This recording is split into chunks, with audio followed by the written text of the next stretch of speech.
Still slightly ill after his recent episode of food poisoning, Magnus Carlsen opted to play it safe and go for the draw with white. Pragnananda was also very happy with the result.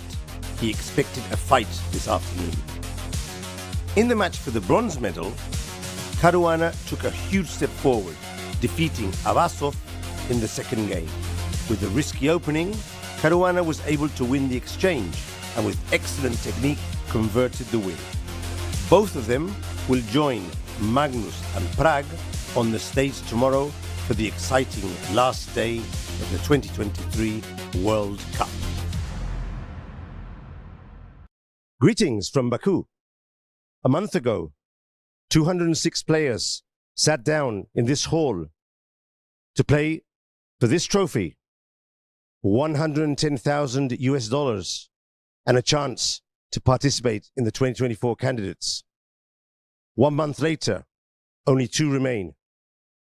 It comes down, after 2 draws in the classical games, to the tiebreaker. The contenders, Norwegian Grandmaster Magnus Carlsen, 5 times classical world champion, 4 times rapid, and 6 times world blitz champion. Carlsen has held the first position in the ratings since 2011, more than 10 years running. Will he achieve the only title he needs to treasure in his trophy cabinet? Or will it be the young Indian Grandmaster, Pragnananda, the youngest ever player to reach the World Cup final? In his way here, defeating players of the caliber of Nakamura, of Caruana, of Erigaisi.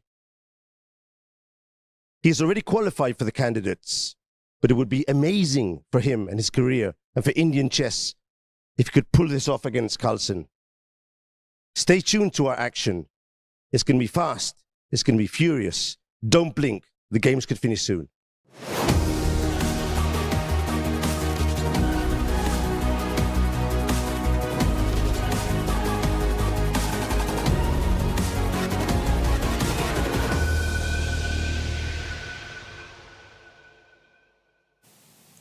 Welcome everyone. Today is the day and the final between Magnus Carlsen and Pragnananda will continue today on the tiebreak matches. And we will witness another history for the chess world. Who will be among these players going to be the World Cup winner, and also for the contestation of the third spot between Fabiano Caruana versus Nijat Abbasov. Irina, how are you today? How are you preparing for today? I'm so excited. I'm definitely really excited about today's match as well. I feel like, well, anytime you go to a rapid and blitz tie breaks, right, the tension just goes up, the excitement goes up. And in a way, it is better to kind of, for the fans to see a match like this than to have it over in the classical time control. Like, it is more exciting. So I feel like, you know, maybe we should thank them that their game yesterday, you know, was not contested too much and it was a draw, and that we're going to get to see today. Yeah, definitely. And wow, it's 2 draws between Magnus Carlsen and Pragnananda, and 2 decisive results between Fabiano and Nijat. So yeah, I don't know what to expect today, but some explosive games on the board. So yeah, that's kind of inevitable. With this time control. Well, I think the match between Magnus and Prag, to be honest, like, it hasn't really started yet. That's my feeling about it, right? Like, I think because, first of all, of the circumstances, right? Because of the food poisoning, right? But, you know, we definitely saw Magnus kind of playing with, like, small percentage of his energy the last few days. He managed to hold with black with no trouble. He obviously didn't want to play with white. So, yeah, I feel like, you know, the match hasn't started. It's going to start today.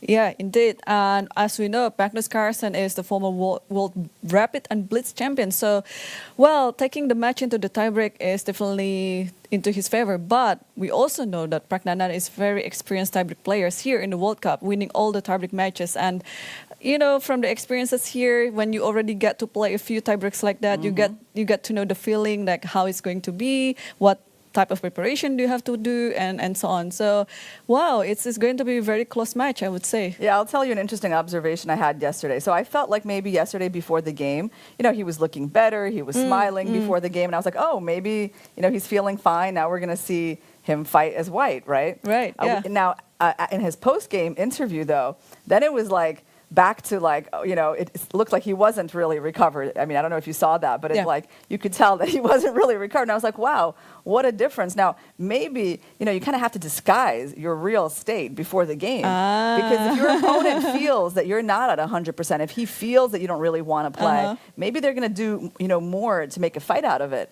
There is this kind of logic, right? And so once the game is over, then you can sort of reveal, how you really feel. Right, yeah. And also from Pragnananda's interview, he said that he didn't really know that Magnus had this health condition, or health situation. So he was just playing as his normal. And wow, less than 3 minutes to go. Yeah, it's an interesting question. Like, if you know that your opponent is not well, is it something that you should try to use and try to get a real fight going on the board and keep them playing? Or should you be kind of nice about it and be like, well, they're not feeling that well, let's just make a draw until they feel better? I mean, it's kind of a philosophical question. Is chess a war or is it a gentleman's game? Well, I think for Pragnananda's side, he would be just playing his chess. He wouldn't take this into account, like about Magnus's situation. So he would be just preparing as normal and then play his normal chess. So I think it's gonna be. Yeah, it's just going to be like that. And I hope today Magnus is feeling better. So we will be seeing a better chess out of him. Yeah. Well, he's definitely going to be forced to play today. And let's see. Okay, Fabi is the first one to arrive on the stage. He's got the black pieces. How do you estimate his chances against Nijat? Is he back on track? He is totally back on track, yes. The first game that he played against Nijat in the Classical, it was just quite a disaster. It's very uncharacteristic of him. And he said it also in an interview, like he didn't even know what he was calculating over the board. Right. It's just the fatigue was just taking over. Exactly. So here we go. The tournament road of Fabiano Caruana, how he got into, we would call it finals, but he's contending for the third spot. So he lost in the semifinal against Pragnananda. And but before against Pragnananda, he played quite a bunch of strong players actually. Yeah, two people over 2,700 and Ray Robson actually around 2,700. Yeah, in the verge of 2,700. Yeah. So but his match against Pragnananda, I think, took a toll out of him. So it showed in his first game against Nijat. But unfortunately, yesterday Nijat didn't show a very good preparation in the opening, where Fabiano just got the advantage out of preparation. And he mentioned in the interview actually that he saw this game, Girls Under 14 game and it was actually a friend of mine who played that. Oh, really? Wow. Yeah, Magnus Carlsen with a slicker do hair. Yes, arriving at the board 25 seconds before the game is bound to start, so he's on time. He's got the black pieces. And what predictions do we have for Prague's first move? Is he going to go for c4 like he did in their first game? I mean, it wouldn't be a surprise. It wouldn't be a surprise, yeah. But any move here, I think it would be also equally be a potential. Maybe e4. I have a feeling that it's going to be just e4. Okay, let's see. Oh, you are right. Look at that. It's like as if you talked to him. Did you find him on the walk and ask him what he was going to play? No. All right, so now Magnus starts adjusting his pieces as his clock is running. So, okay, I guess we expect e5. Yeah. Yes. So, e4, e5 is very popular in this tournament. Both in the open and women's, Just very, very popular. Okay. So, knight c6. Are we going to see some Lopez, some Italian, Berlin probably? stuff? Italian. Yeah, Italian. The bishop didn't go out that far. And d3 on the board. Bishop c5. Yeah, so in a4. Yeah, I think one of Pragnananda's game against Fabi, it was the approach of bishop e7 instead of bishop c5. Yeah, but this is equally good. I mean, this is just a4 immediately. Yeah, usually we saw c3 on the board. Yes, it's a little bit more unusual to start with a4, but I mean, a c3 is still going to have to happen, right? Well, you can choose. Actually, if you start with a4 here, there's a play of knight c3, knight d5, this type of idea. So, but of course, a4 can also be some transposition to c3. Yeah, it seems to have made Magnus think a little bit. So I guess so. The question is, does he want to push the a pawn here, right? Does he want to go maybe a6, a5, or maybe just d6 and kind of, well, I guess you could even let the pawn advance a bit, but Yeah, he just plays d6. d6. Yeah. So he's trying to be a bit flexible about the a pawn. It can be pushed to a6 or a5. Yeah. By the way, we have a much more unusual position on the board between Abbasov and Caruana, but we can we can take a look at that later. Yeah. The opening seems interesting. So we have castles on the board. So at this point, will Magnus be castling or playing maybe a move like h6? Do we want to spend a tempo on that to avoid the pin? I don't think so. Maybe Magnus will start pushing the a pawn now. I don't know what he's going to do. a6 would be my guess, but yeah, h6 or castle, it's also quite a possibility. Yeah, so if you push the pawn here, the downside is that you're weakening the square, right? This Yep. b5 square. And if you push the pawn there, it allows white to, I guess, take more space on the queen side, like we've seen, like Fabi even do, I think, against Prague. Yep. The c3, b4 plan. Yep. Yeah. So yeah, those two moves have pluses and minuses. So, and also, this might come as a surprise for Magnus. See how he's already thinking in the opening phase. Like usually he's just blazing out his moves. Yeah, it's interesting. So if you play h6, it's just a little bit too slow, right? You know, maybe c3 happens, and then, well, I mean, still, it's not too late to push the a pawn, right? And then like move your bishop back in case of d4. Bishop moves back somewhere. And there's like some famous, there's a famous kind of like trick here, right? When there's this trade. You can just take it with the king. With the king usually, right? Because if you lose this pawn, but there's rook f8, and then you try to get this pawn back if you can. Although in this position with h6, it doesn't work, right? Yeah, because bishop g6. Yeah. Or you All could right. have taken on e4 immediately. Well, Magnus does actually play a5, and we have bishop e3 on the board. Okay, so big question for black. Do they trade or do they allow white to trade? Yeah, both are totally playable. I think it's depending on what Magnus' strategy is. Like you can play bishop g4 here, but bishop g4 there's knight bd2. But if you already put the bishop on e3, I think we can safely just castle right now without afraid of. That would be my intuition, right? Like that this structure would be rather pleasant for black, but there could be just an immediate problem with this move. It's maybe just tactical, right? Because then we start getting this e5 pawn hit. Yeah, but there's bishop g4 as well. Bishop g4, but then you get these triple pawns.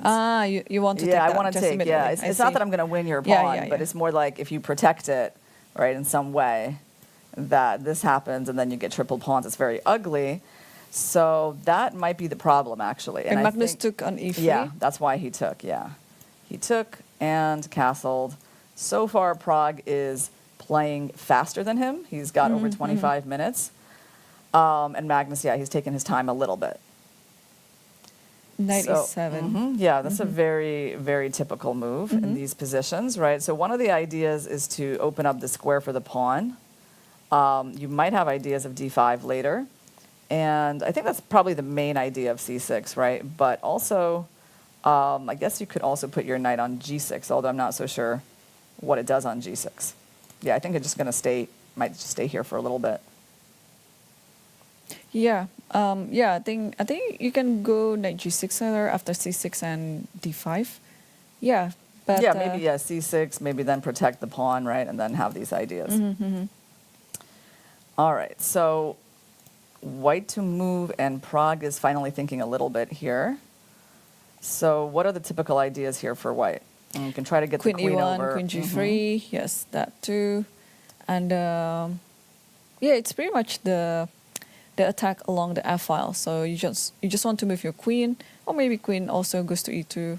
But I like the queen on g3 better. And if we go knight h4 right away, and we open up the rook, are we possibly threatening any sacrifices here? Not yet, right? Not yet, but this maybe allows bishop g4 now, and then queen e1, and I'm thinking what to do in this position, or maybe knight h4 is interesting actually, because if they go knight g6, Well, first of all, I would even think about taking it because then the pawn structure changes and then you get these doubled G pawns. And this pawn might be something that's actually a little bit easier to target because your queen can come in and you can try to attack that pawn immediately using that pin. So I'm not so sure that Magnus would want that structure to change.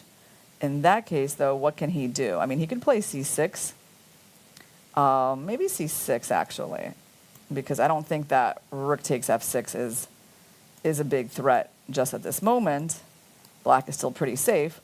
And he did it, yes. Yes. That h4 is on the board. Yeah. Knight h4, and he did play c6, yeah, okay.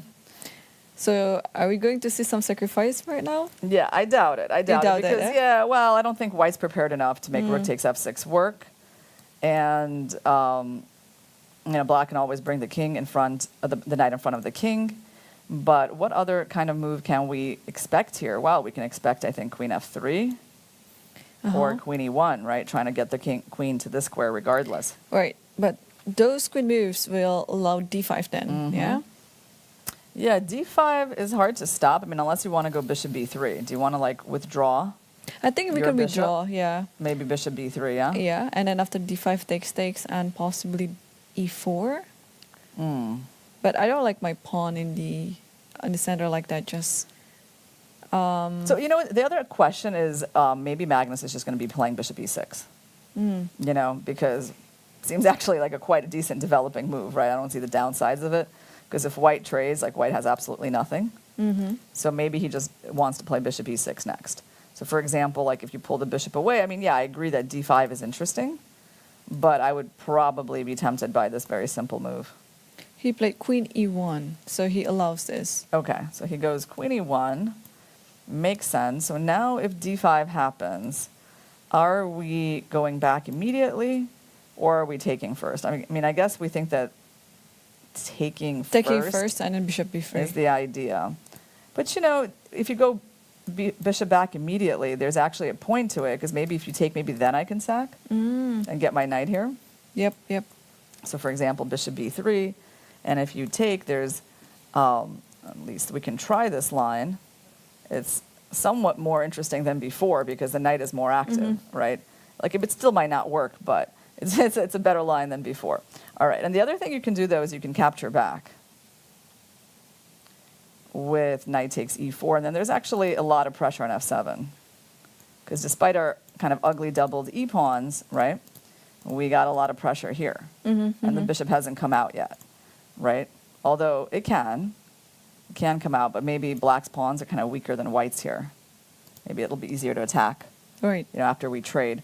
All right, so let's go back, and we're thinking about what Magnus will do after queen e1. So there's d5, There's bishop there's e6. bishop e6, and then there's other just kind of non-committal moves. Like, I don't know, if you want to go king h8, get your king maybe a little bit safer, prepare for queen g3. Well, that's interesting. Yeah. Yeah. I totally like the options here. But I like Watt's position. I think as an Italian player, this is the sort of position that I would like to play. Yeah, so let's say I try king h8 just to play the most non-committal move to see where you're going to go. You're going to go here. And what could be my next move? I mean, is this the only active counterplay that I have? Or is there something else? I mean, we don't really want to be going all passive like that, right? This is not the way these positions are played. I mean, maybe you could do it, but it feels A bit rather wrong, passive, yeah? It's solid, you're kind of guarding against everything, and you can probably still play for d5 later, but I don't know, I'd be surprised if Magnus plays it like that. So you're thinking d5, maybe the more direct. Yeah, maybe d5 is a more d5, direct. okay, so if I go bishop b3, then what? And maybe now I can exchange the knight by playing knight g6 or even bishop e6 also looks natural. Yes. Well, knight g6, maybe I just take, I go queen here and I hit the e5 pawn. That's the question, right? Because my question is always should I trade or should I come in with a knight? Right. They both look kind of tempting, but I think trading and just going maybe queen f3 is not a bad idea. Yeah, queen g3 and rook e8. Sorry, queen g3 and rook e8, yeah. and knight f3. Can we try to hit this pawn with knight g5? Yeah, that's possible. And then queen d6. There's some initiative, right, for white in this position. Yeah. I mean, it definitely seems easier for white to play. Or there's a direct Yeah. attack, like instead of knight f3, I think you can take on d5, c d5 and e4, and then d e4 and queen g6. Interesting. I still have bishop e6 there, so I can sort of hold on. But let's take a look. It's a very good point. So takes. You're trying to open up this immediately, right? So let's say doesn't work, I yeah? take. Or even I can Well, take if I now. take, if I take, you can take with the knight, though. Yeah. You can take with the knight, because in this line, I think Yeah, it's a bit dubious. black is solid with that development. But this is, well, the funny thing is I can still go here, right? Because, I mean, it's not like I'm that scared now. My pawns are all going to be together. So black is pretty solid. Okay, did Magnus just make a move? He D5, did. He yeah. went for d5. Okay, good intuition on that one. So he And went then queen d5. d6. The bishop went back to b3. And Magnus, of course, did not capture there, letting the knight in. He played queen d6, defending this pawn. Okay. Well, that makes sense in some way, right? Although I don't know how well the queen stands there. You know, there could be some issues one day from this knight. Yeah, but I think you have no choice here, because the knight on e7 has to guard the f5, and you have to protect now the knight on f6, otherwise there's an exchange sack there. So queen d6, I think it's kind of forced. So what if we go queen g3? And on knight g6, do we now have maybe even knight f5? Is that like a more attractive move? Let's try that. I mean, queen g3 is going to get played, I think, by Prague. I don't see why he wouldn't. And now on knight h5, and we again have that big choice. So this one, I mean, it still looks attractive to me, actually. I don't know, rook takes, pawn takes, again, like every single white move seems possible, right? You can sort of go for the tempo, or you can go, I think take with the rook, yeah. you know, for and then for the doubling f file. rook, yeah. Yeah, or you can go for this one. And again, kind of try to make the case that this pawn on g6 is a little bit weak. I wonder if we even have ideas of maybe just like playing rook f3 or rook f1 in these positions. But I think, you know what, I think the main idea is the knight coming in. Yeah, and then that's queen actually h4. dangerous, yeah. Yeah. If we take, pawn takes, and the knight comes in, first of all, hitting that pawn, and then coming there. Yeah, there's a lot of pressure on black's position, right? Yep, yeah. Yeah, wow. So, I mean, out of the opening now, Pragnananda is having a better position. And he has many options here to how to continue this one. Yeah, because, I mean, once the knight gets there and the queen comes in, then you're threatening the big sacrifice on f6 and queen h7. Right, so I feel that Magnus is definitely under some pressure, right? Even though he's very experienced in these kinds of positions, it does look like Prague is setting up an initiative here. Yeah, totally, yeah. No, I really like this position. It's a dream position. I don't know why Magnus allowed this bishop takes e3 ladder too quickly, because we would like to hold it as much as we can. Yeah, I mean, also, I mean, okay, well, d5 was also a big question, right? Like, this is a bit of a committal move because it actually weakens that pawn. It gives you sort of a target on this diagonal, right? So I think here, well, I don't know. This move was seeming like quite normal to me. And I can't really imagine us being worse here. Like, I see maybe there's a line like this, but I mean, in this structure, it just feels, I don't know, should be harmless, right? By all logic. I don't know, it's symmetric structure. Why should it be bad for black? So his move d5 is, can be, you know, seen as like maybe slightly more dangerous kind of option than some of the other ones that he had. And queen d6. Okay, so we're waiting for Prague to find this move. And he did, yeah, he played it. Okay, yep, it's on the board, very natural. Lining up the queen with the king, and this rook is also staring at the knight, so the queen really has to stay there protecting it. Yeah. Wow. Do you think this could be an upset? Or maybe it's too early to... Yeah, it's still early. It's still early to say. Okay, how about we try King H8? Can we try King Yep, H8 getting King off H8. the file? Okay, so let's try this move. And, I mean, wow. Like, it seems like a normal move, but White's initiative is just growing. Look at that. We're, again, coming into Knight G5.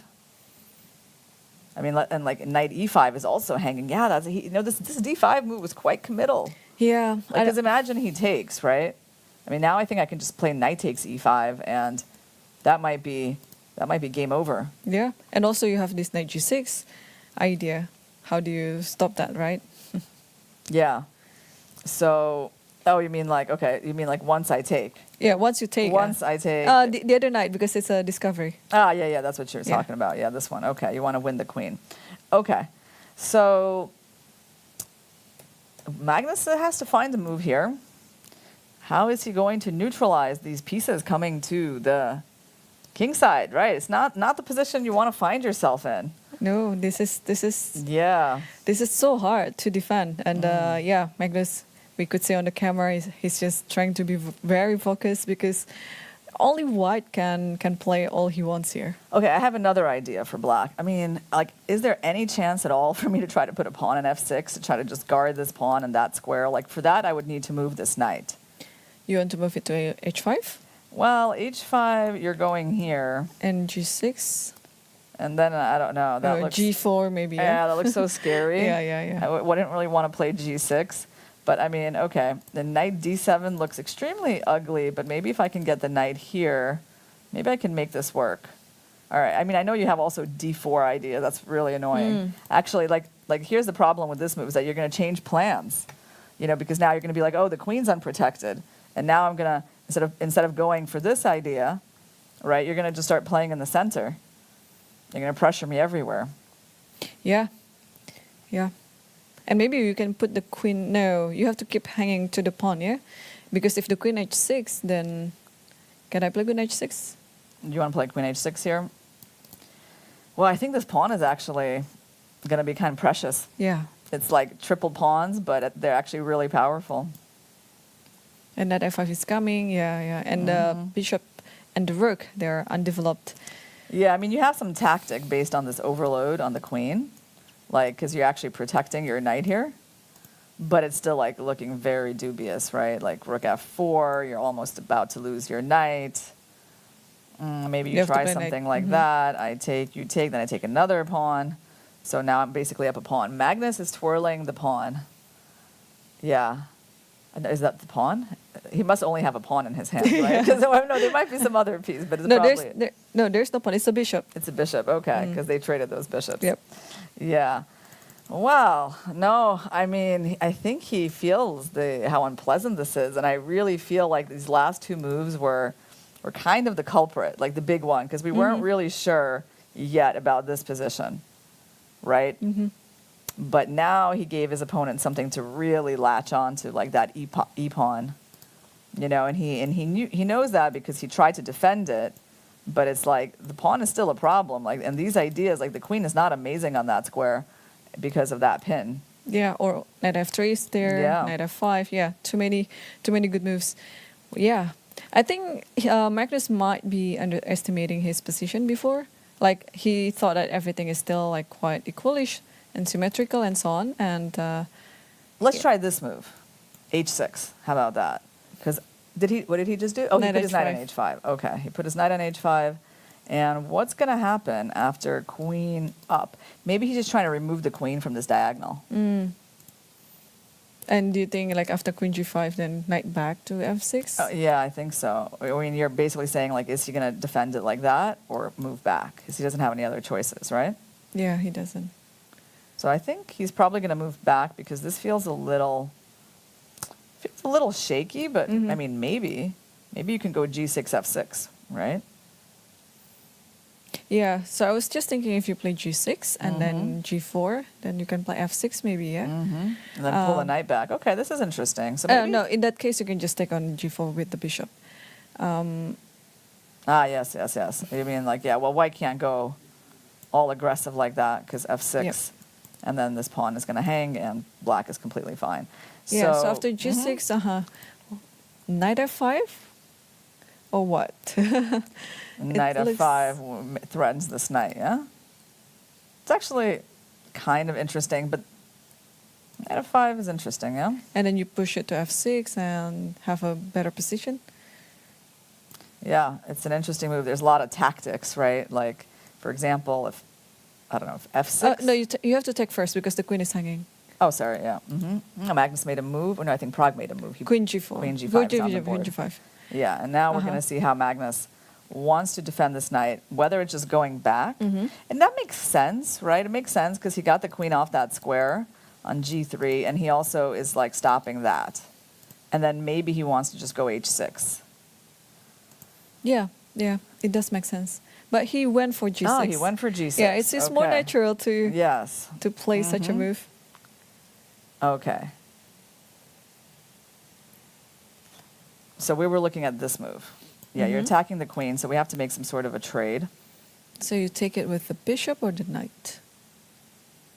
Well, maybe with the knight. And your follow-up should be f6, yeah? Well, yeah, that was the idea. But if I go f6, queen h6, like how am I holding that pawn? Because there's this tactical idea of giving up the rook for the bishop and winning the knight, getting the two pieces for the rook and having a great position. So, okay. Oh, and Prague also went for this idea. He went for knight f5. Yeah, look at that. Yeah, very nice. Okay. So I think you have to take with the bishop so that you can protect g6. So keep the knight to have that pawn guarded, and then maybe you can play f6. Or, you know, there's an interesting subtle move here, king g7. Wow. To try, basically you're holding that square, and then you want to play f6, and then you don't let the queen in. But then the knight is like, is in some trouble, right? Like, but I guess you can still go back to f6 and then try h6. It's a little tricky, right? But let's try f6. Let's see if this is a problem, then we can try king g7. And if I go back, maybe even just bring back the knight. Yeah. Pressure that pawn. Okay, let's look at that. Queen That eight. makes sense. Yeah, just go here. How do you support that pawn? e4. You can do e4 now. e4, you want to try to use this diagonal, yeah? All right, at some point I can also play Like g5. g4? Yeah, okay, you're going here. So, by the way, there's also some sort of tricky move like that, using Right. the pin. Wow, But that's then, interesting. yeah, if you go there, I can take there, and I'm also hitting your queen. So, okay, let's try e4 first. Okay, we're seeing some changes on the Yeah, board. bishop Magnus f5. played bishop takes. Yeah, he kept the knight. All right. So I think, he took his time, but he is navigating, I think, this in a good way. Right? It's quite, it's not as bad as some of the lines that we looked at for black. Right? Right. So his knight h5 move, followed by g6, was quite clever. Yeah, I mean, you only have two options after knight h5, right? Either to play g6 or knight f6, but g6 is just more human-like move and more natural. So what do we think is going to happen in this position? You think, this is the question for Magnus, yeah, f6 or king g7? Okay, he's about to reach for something. He's about to reach for the king. King, yeah. yes. Look at him, playing all the accurate moves, yeah? King g7. Basically, he's not afraid of the pawn pushing because he's got 3 attackers on it. And if white goes with g4, I think that gives black a lot of options. Well, the main one is knight f6, I guess. You can throw in h6 if you want as well. Like you could put that move on the board, bring back the queen. Also, you can force queen f6, yeah? Even like this. Oh, but queen f6. A Yeah, queen third f6, option, trading the h4. queens. But there's h4. No, you know why I don't want it? Because I'm going to take. And then Knight g5. takes maybe g5 and and then push in the f6, pawns. Yeah. right. So I think either h6 or Oh, knight f6 both work. But I mean, you can even start with knight f6 because you can always play that later.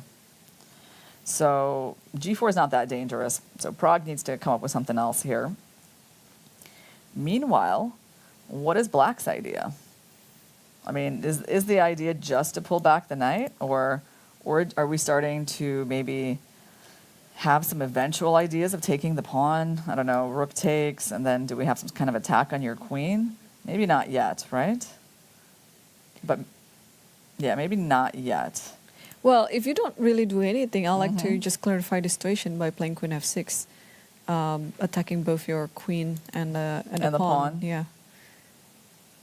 That's not a bad idea at all, right? Because, I mean, this bishop is kind of shut out of the game Yeah. now. Actually, white needs to figure out a way to get this bishop into the game, I think. Maybe it's time to play e4. But e4 also maybe gives us the f4 square in some cases. That's true. But e4, yeah, I mean, that's, like, I feel like if white's initiative is not enough, the bishop is definitely the culprit, right? Yeah, he's a little bit closed up here. Well, let's try e4. The problem is e4 doesn't really make a threat of any kind. Yeah, it doesn't. It doesn't. You know, and it does give black a lot of options. So at some point, well, yeah, at some point it's going to be hard to attack that knight because it'll always be able to have that square. I kind of wonder if we can even kind of go for f6 and d4 and play like a dark square strategy.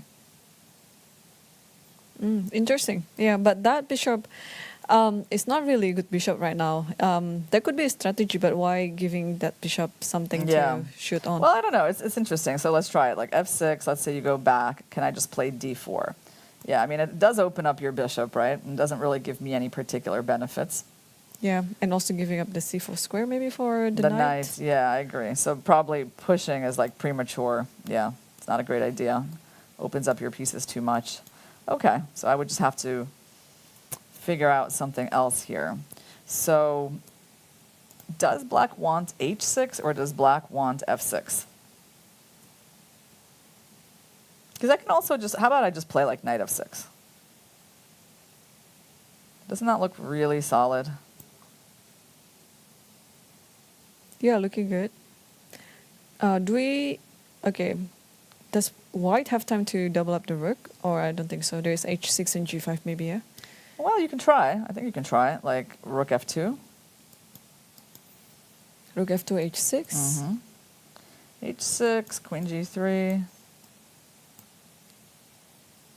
The thing is, g5 allows me this stuff, right? Or g5 also allows me some knight f3s maybe. And now maybe knight h5. You can go back, right? Yeah. And you could go kind of back and forth, yeah? Well, what can we say? It's very double-edged. It is, yeah. It's not as bad. It's not, the way Magnus played it, it's definitely not as bad for him as we were thinking, right? I think he's doing a good job of trying to neutralize white's initiative. I mean, yeah. Yeah, but just get back a second because I thought this is just going to be very much dominating. So this knight f5 idea is turns out to be a little bit of an accuracy. Yeah. So what could white have done better here? Okay, well, there's a computer line that I think is like very hard to understand, right? Like this, going back with the knight to attack the pawn, and then just stepping back. Now, understanding why this is somehow superior, like, no, it's just not obvious. That's why I didn't even mention it, because it was like, There's no no, it's not very human-like. There's no particular reason why going backwards. Right. And like, I mean, of course, we can try to understand like why white should have stayed in this position. But I mean, yeah, I think that what Prague did was like the very natural reaction, right? Basically, he took this knight on the side of the board, and you know, the knight is not trying to go backwards; it's trying to go forwards, right? So, and that's what he did, right? So he brought the knight here, and even when there's a trade, he seems to get like a very powerful pawn that gives him a space advantage. Like what he did is very natural, right? But at the same time, mathematically, it does not appear to be the strongest option. Right. Yes. Well, it's very hard to foresee this type of position that turns out even with the king moves to g7, it doesn't weaken black's position. It actually strengthens the position. And yeah, I mean, if I saw this position beforehand, I would still say that white is better. Yeah. Right. No, of course, because you feel that white has the initiative with a pawn like that. On black side of the board, white's the only one with a pawn on the opponent's side of the board. You have like the half-open f-file. You have the active-looking queen. Yeah, I mean, I think all the signs are in place that white has an initiative here. But, you know, Magnus is quite subtle about neutralizing it, right? I mean, it's actually been quite impressive, the last few moves, because, you know, from a human point of view, it was looking like he was, you know, going to be In trouble. Yeah, in some trouble defending, and he's like navigating it like smoothly past the turbulent waters. So yeah, I feel like the last few moves have been definitely quite masterful by him. Yeah, yeah. So let's also see what Pragnananda can be doing here. He's just basically passing the turn, King H1. King H1, okay. Well, that's not a move that's going to worry Magnus too much, King H1. I know Magnus is going to have to show us what his idea is. And by the way, it does look here like your idea, Queen F6, is actually very well timed. Maybe you should just force the queen trade. And can the queen avoid it? I don't think so, because Just that knight F5, right? Yeah, because I was thinking in this position, E4. you should just double the rook so that Queen F6 cannot be done. Why Because, can't it be done? I can just play Queen G4, and then if you take on F5, then I can double my rook, and it's very hard for Okay. you to navigate Let's it. look at your point. So you wanted to basically do this move, right? And you're saying that that would have stopped this particular idea. Yeah, and then Yeah, just because now we can take... no, we can just move back. Oh, sorry, we move back to where? G4? Yeah, G4 is the only square. And then... Knight takes and then there rook might be F1. knight H6. You thought this clever. was pinned. Or even E3. knight E3, yeah. Yeah. So Because it doesn't here- really stop either. Yeah, we were preparing to win the knight like that. Yeah, but knight Looks E3, of powerful. course. But is it knight E3? Because knight E3, there's maybe even a queen H3 or even queen E2. But Queen G5, yeah? Yeah. There's nothing there, yeah? Wait, so knight E3, I don't have any tricks. I don't have any tricks, yeah, because on queen there, you take my rook. So it seems like you could do this move as well. Yeah. Yeah, totally. So a rook F2 still would have allowed queen F6. Yeah, it was a hard idea to stop. And actually, let's see if Magnus is going to find it. I think he will, because it's one of the most forcing options he has, and it's quite safe, right? So the point of this move is that you're trying to get the queen trade. You're trying to go into an endgame that, obviously, then you don't really have much to worry about in the endgame. It's very pleasant. And if the queen goes back, you're finally free to take the pawn. Because now the queen protects the knight, so there's no rook F5. And when this happens... There's Queen then, H4. Yeah, there's a lot, right? There's again... there's again knight E3, all these knight ideas. H6, And then there's queen H4, right? So there's one way of saving the knight, but there's really a lot, right? There's like this a fork, and when you take my queen, I take your queen, and basically black is up a pawn here. Yep. So queen F6 is going to be a very logical way for him to play, and I think it'll be a little bit unpleasant for Prague. Yeah, and I think Magnus just He just doing played it. Yeah. Okay. Definitely, so far, I feel like we're seeing a master class. Yeah. Yeah, no, at neutralizing the initiative, that was really good. And, because this bishop is now closed up by the pawn. Right? So things have taken a bit of a turn in this game as Magnus kind of, first he neutralizes the initiative, and, we'll see if he has anything in this end game. So I think white has to trade. Also kind of shows that this move is not the most relevant, right? Because Yeah. you moved your king away from the center. Now we're in the end game. Yeah, I'm a bit surprised of that move, actually. What could Pragnananda think about that move? Because Yeah. I think all the pressure has to be around the F file, and playing King H1 in such a critical position, I would say, it's a little bit uncharacteristic. So But do you think he just missed this idea? I mean, you can miss an idea could like be, that yeah. because black has a lot of ideas, right? It's like all of these moves are potential ideas. So queen F6, it's possible to miss, but at the same time, it's also a very logical move for black that you can consider, right? Yeah, so just a reminder, the players are playing the first section of the rapid tiebreak. It's 25 minutes plus 10 seconds.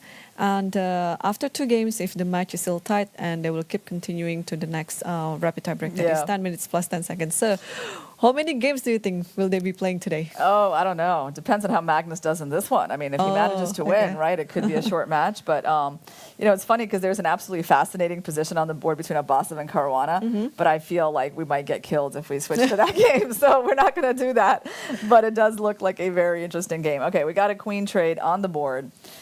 And let's take a look at this endgame. So they've got 10 minutes for this endgame. It's basically like the next time control is the 10-minute portion, The 10-minute so portion, they're there, but they're not starting from the opening, already from the end game. So This pawn is under attack. You can't keep it, right? So your space is getting traded. And actually, yeah, black is super comfortable after pawn takes.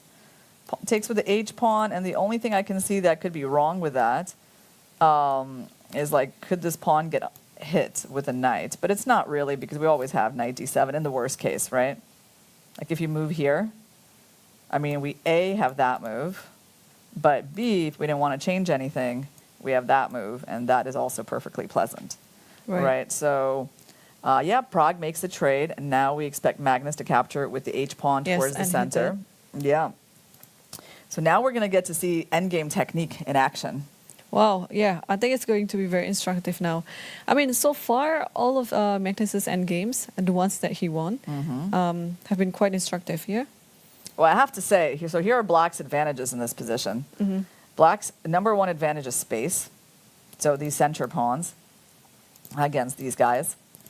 Also, he even managed to get a little bit of space by capturing with the H pawn to the G file. His king is actually a little bit more active than White's. And also this bishop is closed up.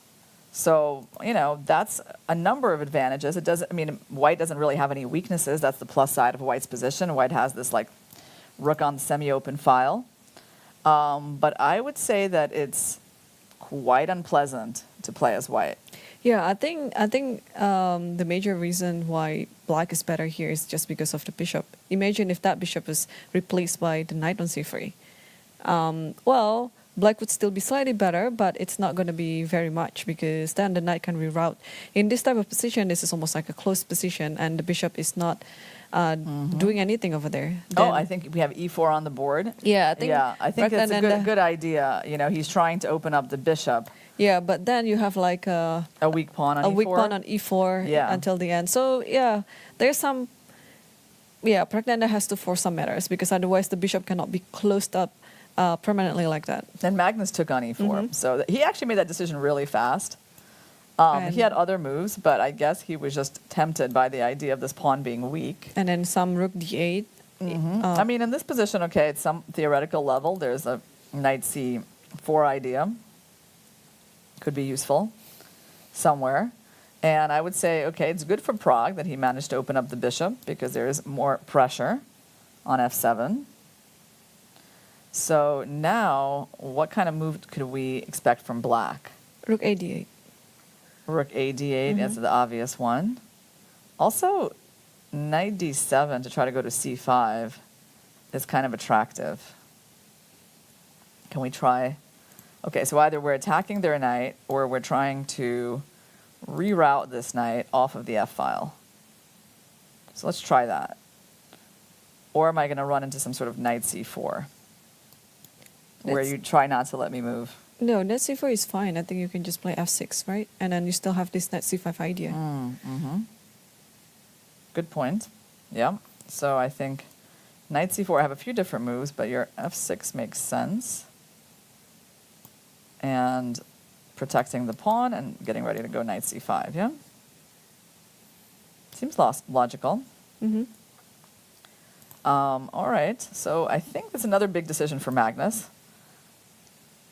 So knight d7 is one move. But the thing is, if he goes here, okay, he's about to move something.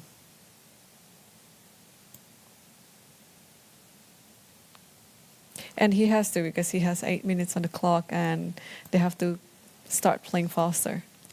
All right. Rook d8, I was a little bit worried about that. Yeah, the pawns, yeah, a5 and e5. Yeah, I was a little bit worried, but, you know, I mean, now it starts just to get kind of forcing, right? Like, knight takes, maybe there's knight d2, or... Knight no, d2, then there's rook f7, yeah. Right? So... I don't think so. Is it? Because then... Oh, you're saying, like, maybe I can still take here? Like, but then I take with the bishop, right? You take with the bishop. And then it's still a mess.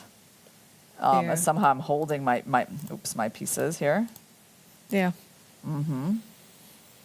So I don't know if Magnus is going to want to go for rook d8 though. It's like it's a little bit like the structure. It gives the potential for the structure to change like right away, right? Because like the knight comes in and starts to hit both pawns. They're not protected. Then you're kind of like impelled into this. I mean, maybe this potential threat of that is really annoying. You know what I think we can do? Could we go f5 here? What do you think about that?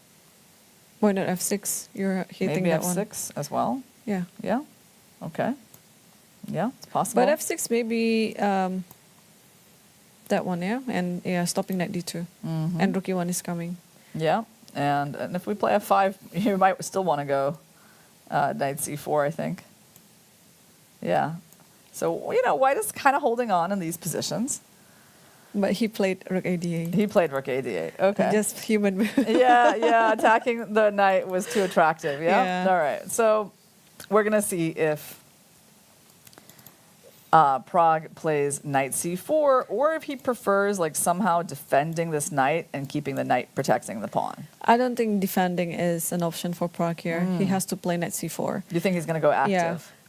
Because if he wastes another move, like what he did with king h1, it's going to be backfired quickly.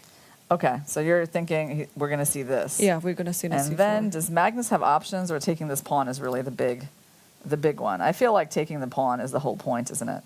It's the whole purpose here. And so now Prague has some choices, but like if this holds together, this line, maybe you right? can just stop f7 threat by playing something like knight f5 maybe.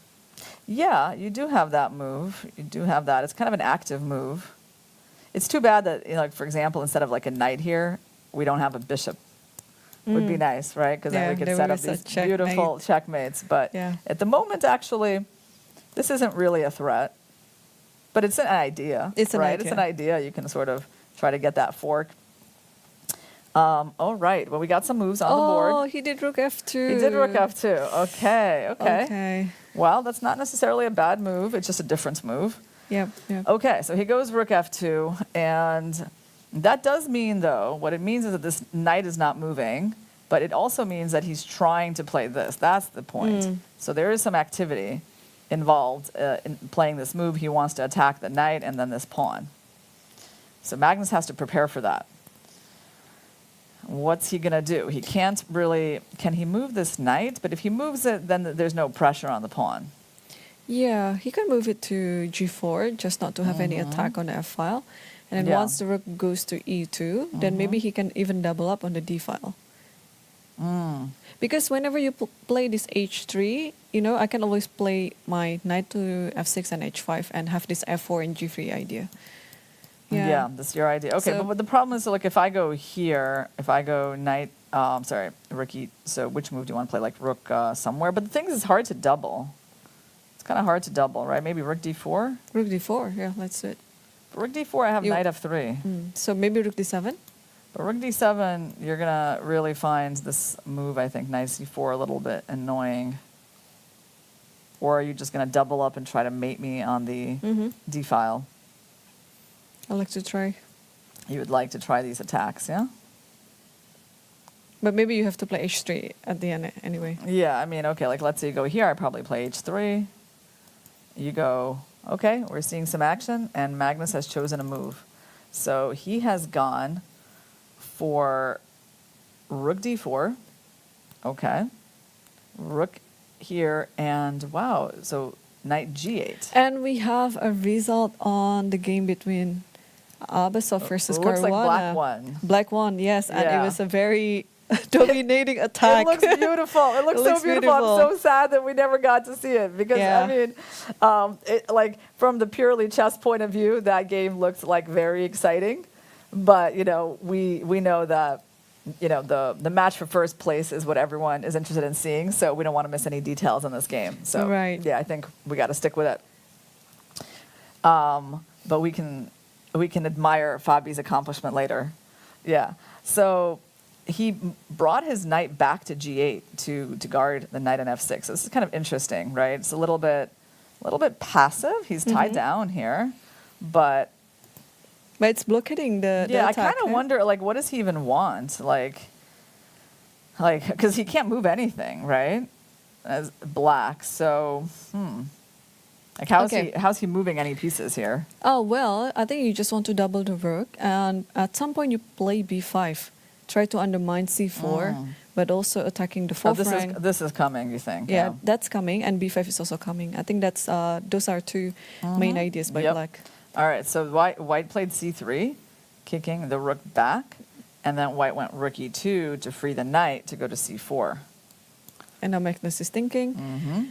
It's down to Yep. 5 minutes. Okay, so we're getting to like the blitz portion, you know, because it starts out so slow. In 25 minutes, you feel like you're watching almost a classic game, right? Just a classical game, a little bit more accelerated, right? But when you get to 5 minutes, at some point you remember it's like actually it's blitz. So you have to make some adjustments, you know, although you are getting the 10-second increment.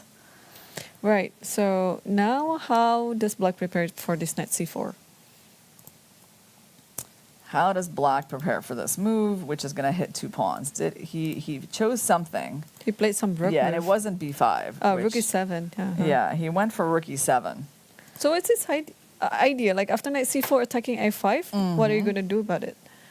Well, I hope, I mean... Not rook I a8, hope it's right? not rook a8. I hope he has some better plans Or than maybe that. it is, and then b5 is coming.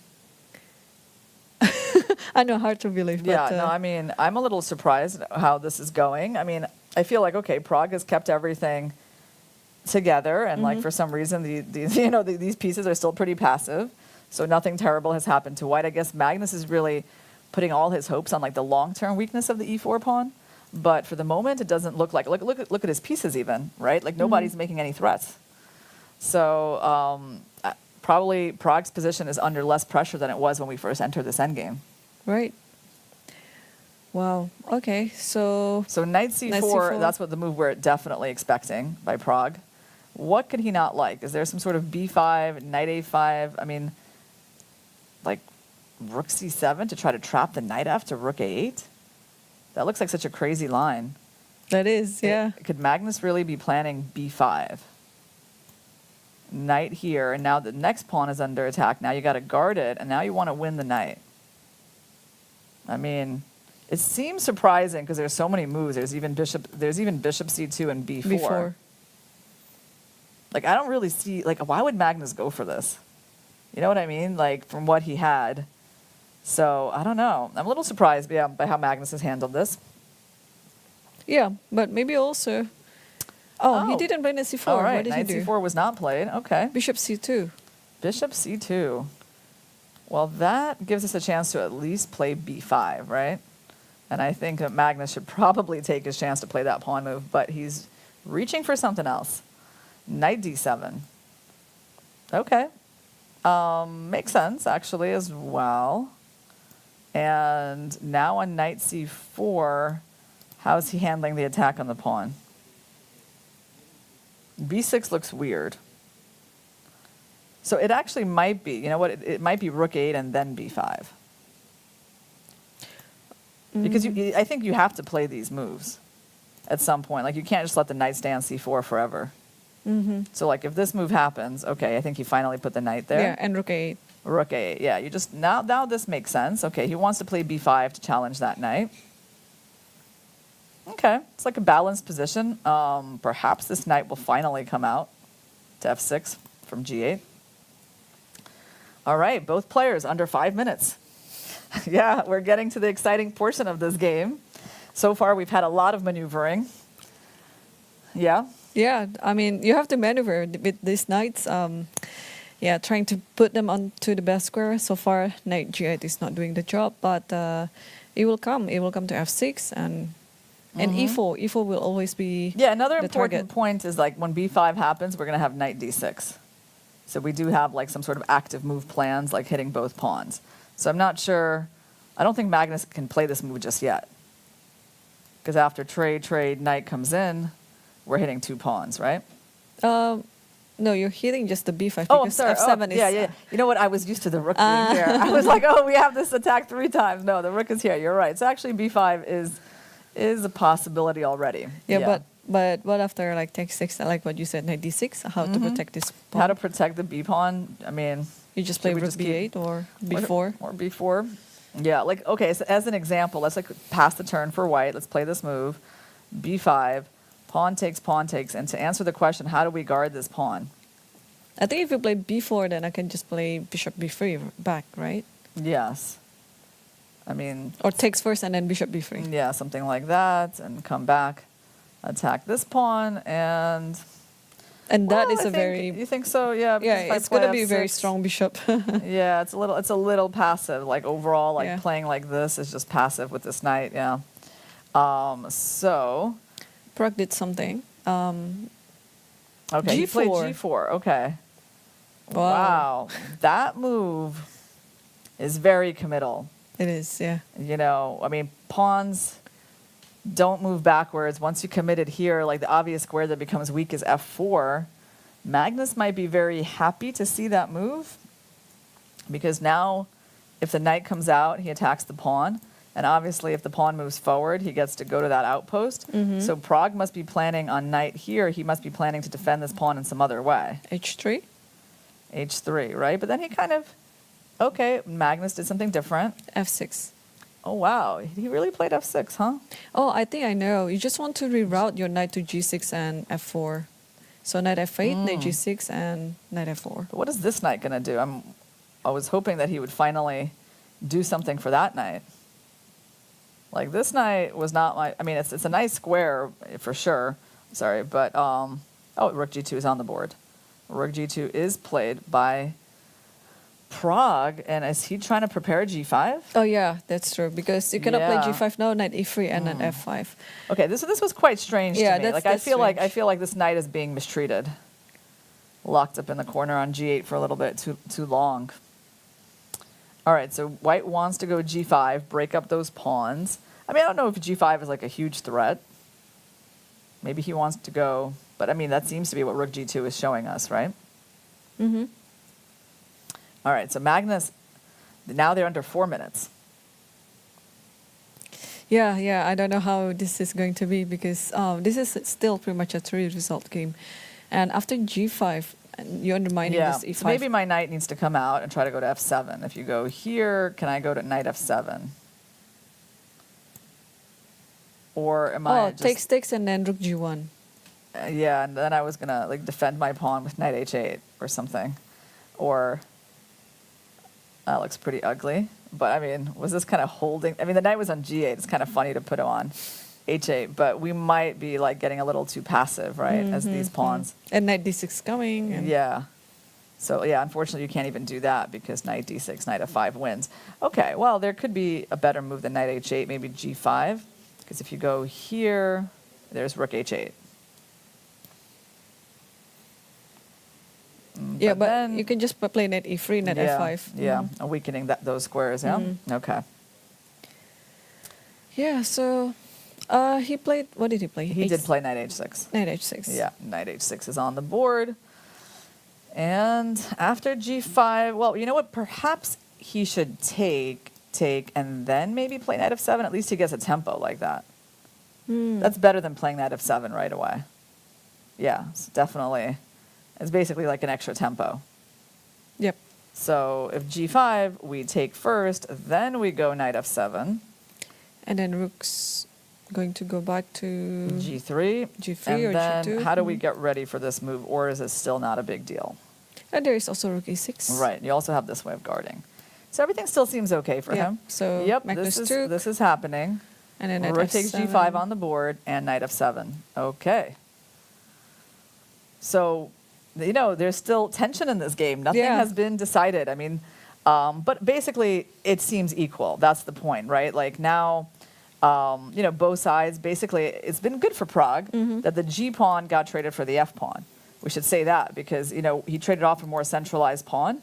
No, now both sides have this isolated pawn. This knight is pretty good. I mean, White's rooks have always been quite good. So it's balanced. It is, yeah. Yeah. So rook E6 is on the board, trying to prepare for this rook G1 idea.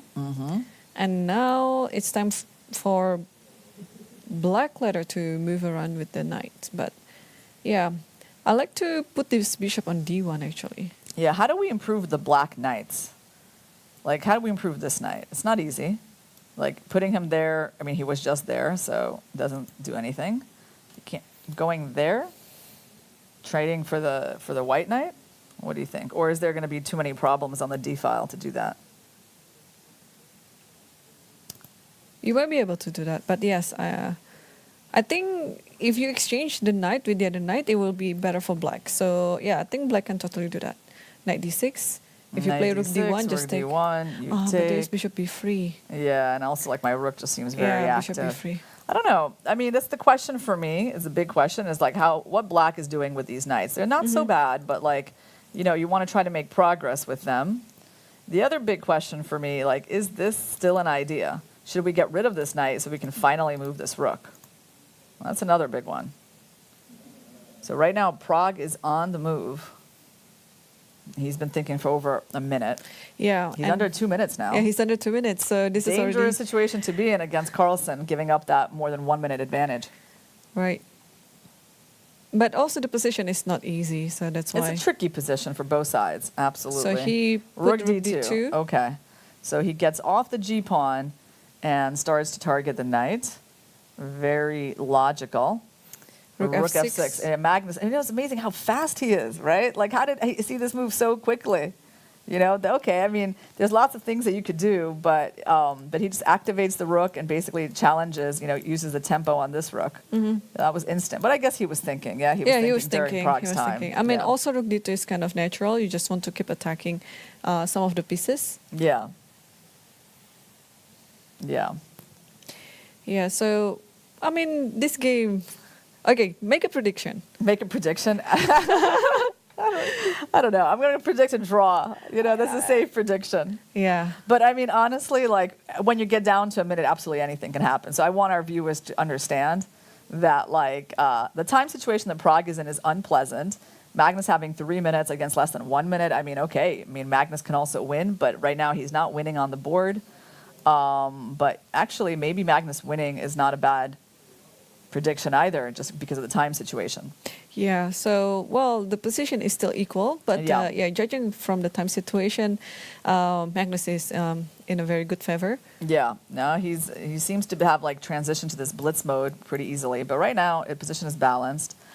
Does he really have much to work with here? Not really. I mean, white doesn't really have any big problems, right? I guess, we might want to put that pawn up to a5. White has control over the d file. You can't really move this knight. Can't really move this knight anywhere. So everything is under control in the position. Yep. So I mean, objectively, like a draw is the result that we're going to see. And Prague's 10-second increment should be enough for him to hold this, right? Yeah, Hold this balanced. I think so too, yeah. It will be very hard to reroute these two knights because the knight on c4 is standing very strongly. Yeah. I think that's the B. Should we just try b5? I mean, I'm thinking b5. Okay, Carlsen went here, but b5, maybe this was a problem. Then and then a5. Yeah, and then you get to have a pass pawn. Okay. Carlsen went knight, king f8. Very kind of interesting move, trying to bring the king to protect these important squares on the d file. Yeah, that's a nice looking move. What's Prague going to do here? Yeah, very solid and principled as well. You just want to bring your king in the end game. It's quite smart. Yes. Okay, so maybe Prague will go knight b6, and then Magnus maybe is going to go for the trade, but King g2. King g2. Yeah.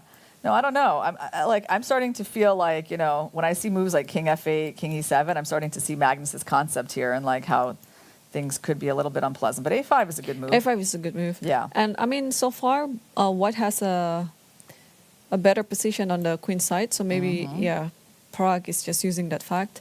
So rook h1, trying to tie down the king to its position. The king here is excellent, right? Like these squares are guarded. Black has hopes of finally using these knights, finally, one day, right?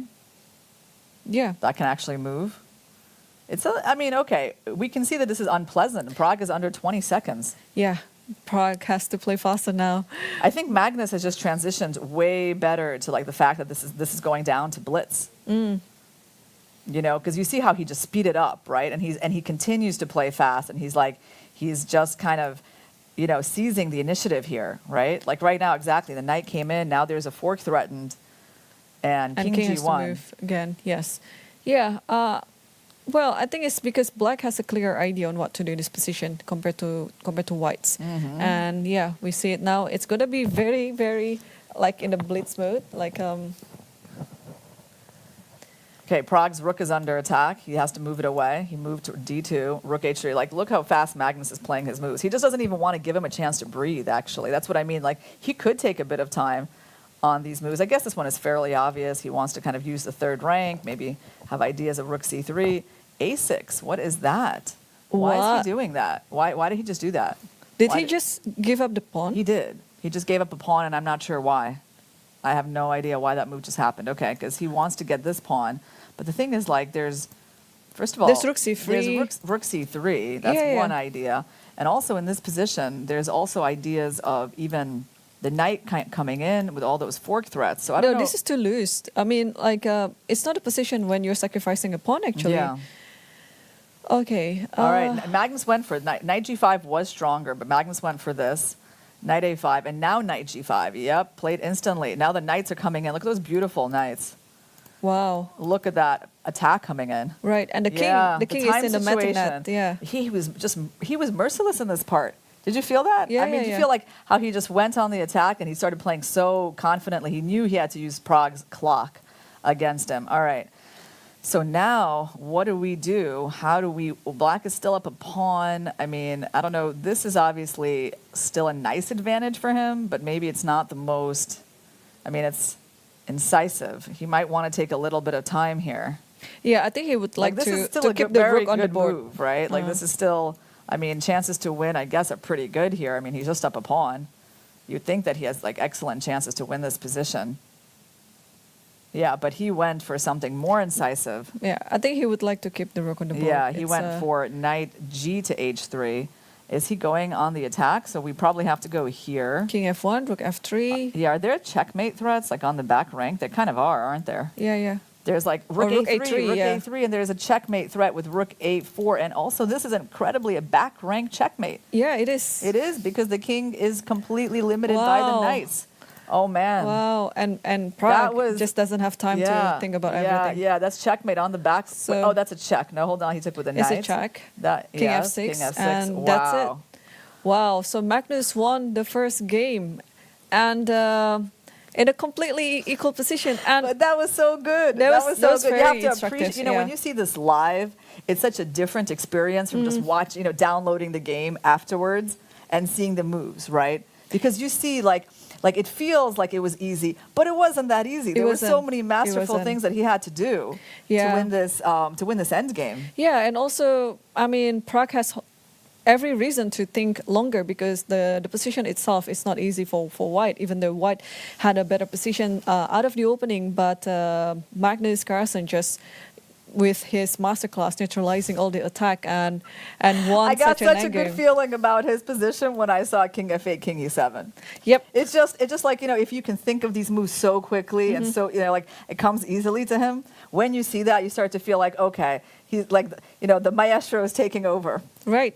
Wow. Okay. I mean, that was very, very dramatic, I would say. And I hope Pragnananda will be able to make a comeback on the second round. And while players are taking their break right now, we will also take our break. So see you again at the second game in a few minutes.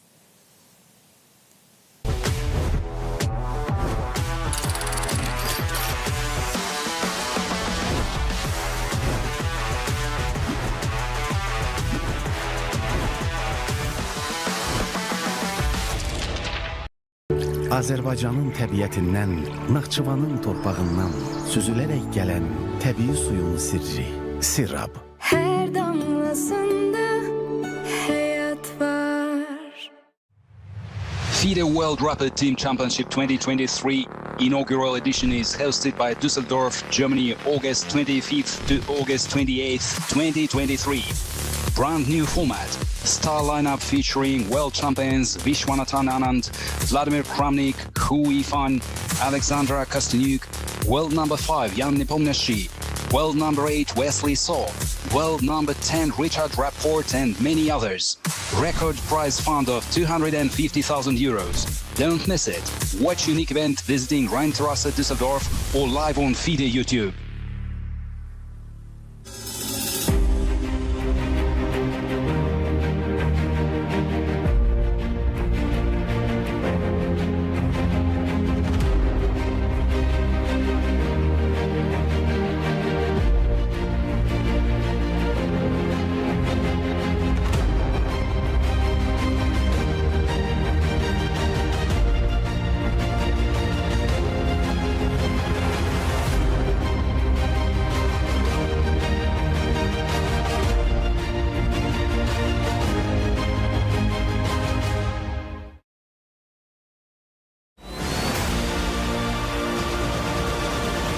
So I'm joined by 8 times national champion Irina Krush, Grandmaster. Welcome, Irina. Thanks for taking the time to come here and talk to us.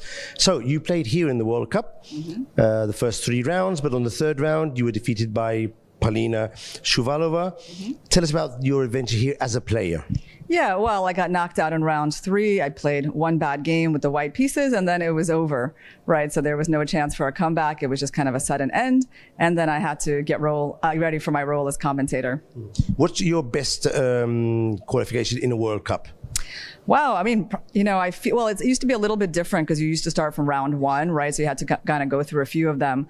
I feel like probably round 3 is where I usually would lose my matches, actually. So, you know, I haven't gone very far in World Cups before. So Polina, of course, is a very strong player. What do you think you could do better for the next World Cup? How do you think you could prepare differently, or is there any strategy you've thought about? Yeah, well, definitely just, I think, being more of a professional, really just coming back to chess and studying chess more seriously, having your openings better prepared. I mean, I could definitely feel looking at her games that I'm looking at the games of someone who spends a lot of time on chess, you know, knows her stuff quite deeply, can do a lot of different things, is theoretically well prepared. So at least that would be a start, you know, getting my preparation to that level. So after being eliminated, you went into the commentary booth. You already did a very good, very successful commentary in Astana and the World Championship. Here you've been doing commentary for nearly 3 weeks already. What are the challenges you faced here? How's it going? Any interesting anecdotes? How's it been like? Yeah, well, it's been great. I mean, I definitely really enjoy working with Irene, and we're having a lot of fun.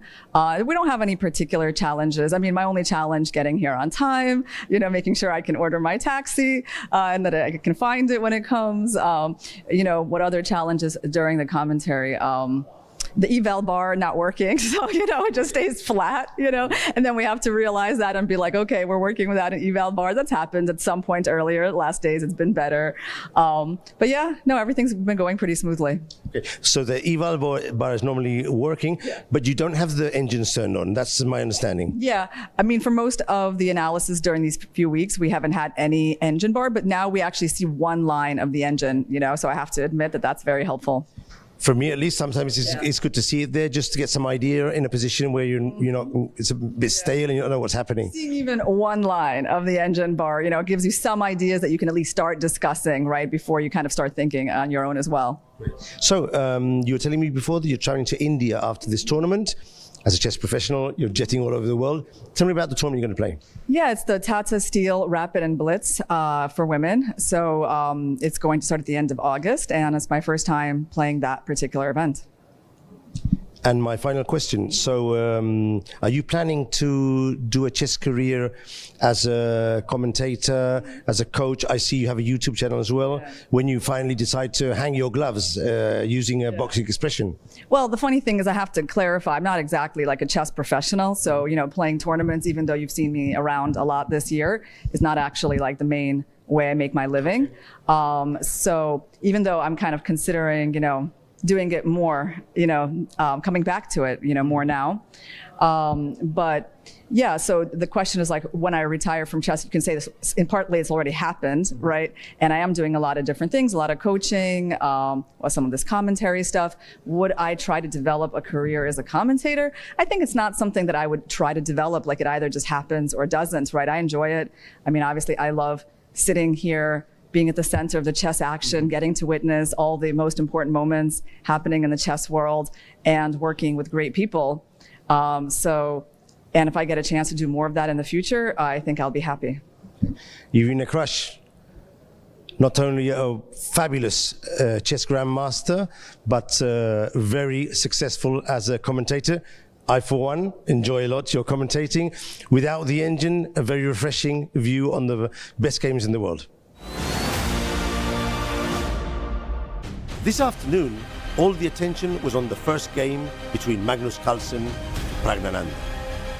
Playing with white, the Indian surprised his opponent with the English opening. Slightly under the weather due to food poisoning, Magnus took his time to find the best defense, finally equalizing comfortably. He will enjoy the white pieces tomorrow in the second game. In the fight for the bronze medal, local hero Nijat Avasov defeated Fabiano Caruana with a crushing kingside attack, taking advantage of a massive blunder by the American. He will have to regroup fast to try and tie the match tomorrow in the second game of the final.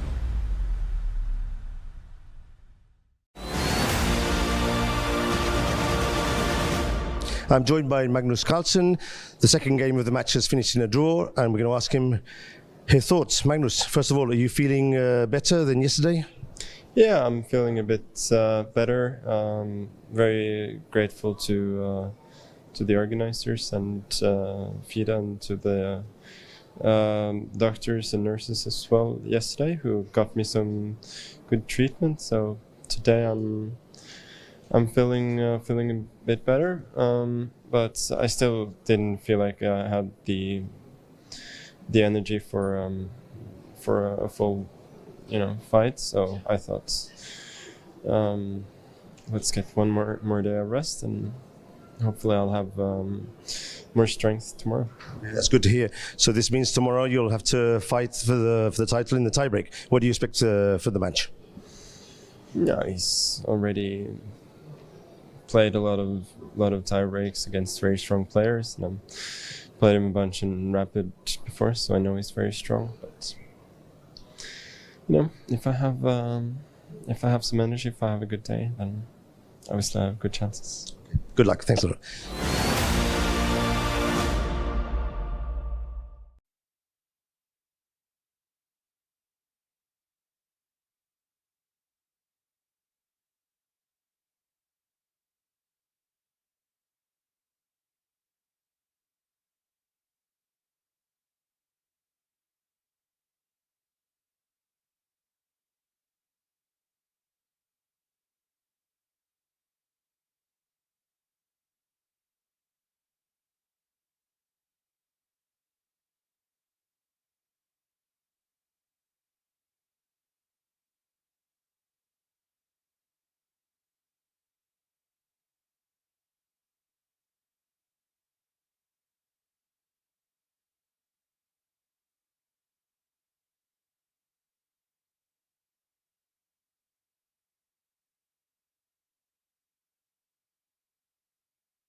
Welcome back, everyone. And before we start the second game of the tiebreak, Rapid 25+10, we will take a look quickly at the game between Pragnananda versus Magnus Carlsen. So Irina wants to analyze a little bit, and probably we also see the second game that is between Abbasov versus Fabiano. Yeah, well, we just saw a really exciting end to that game.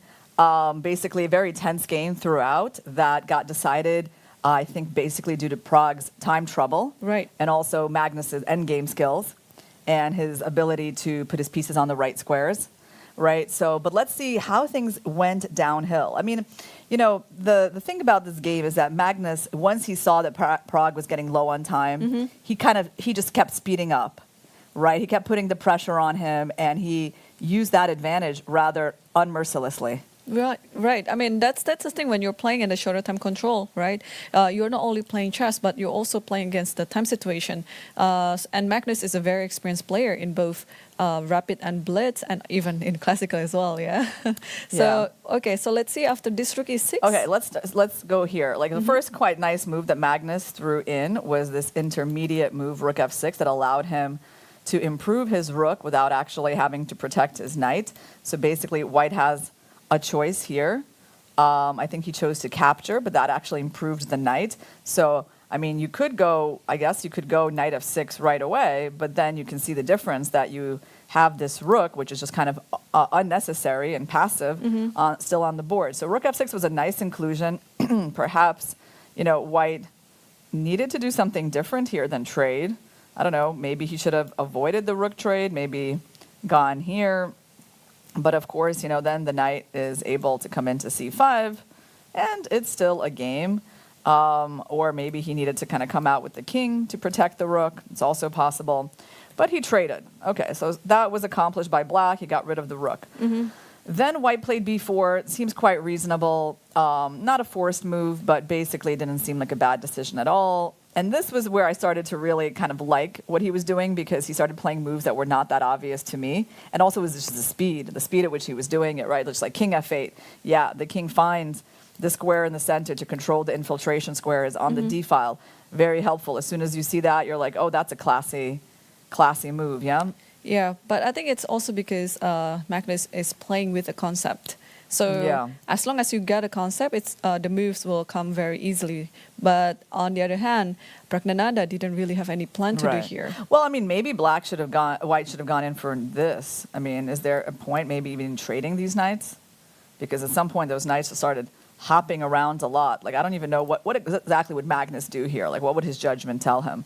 Keep the rooks on the board, offer up the rook trade, right? Like, for me, I mean, I wouldn't be able to make this decision in a split second. Like, what do you think? What does your intuition tell you?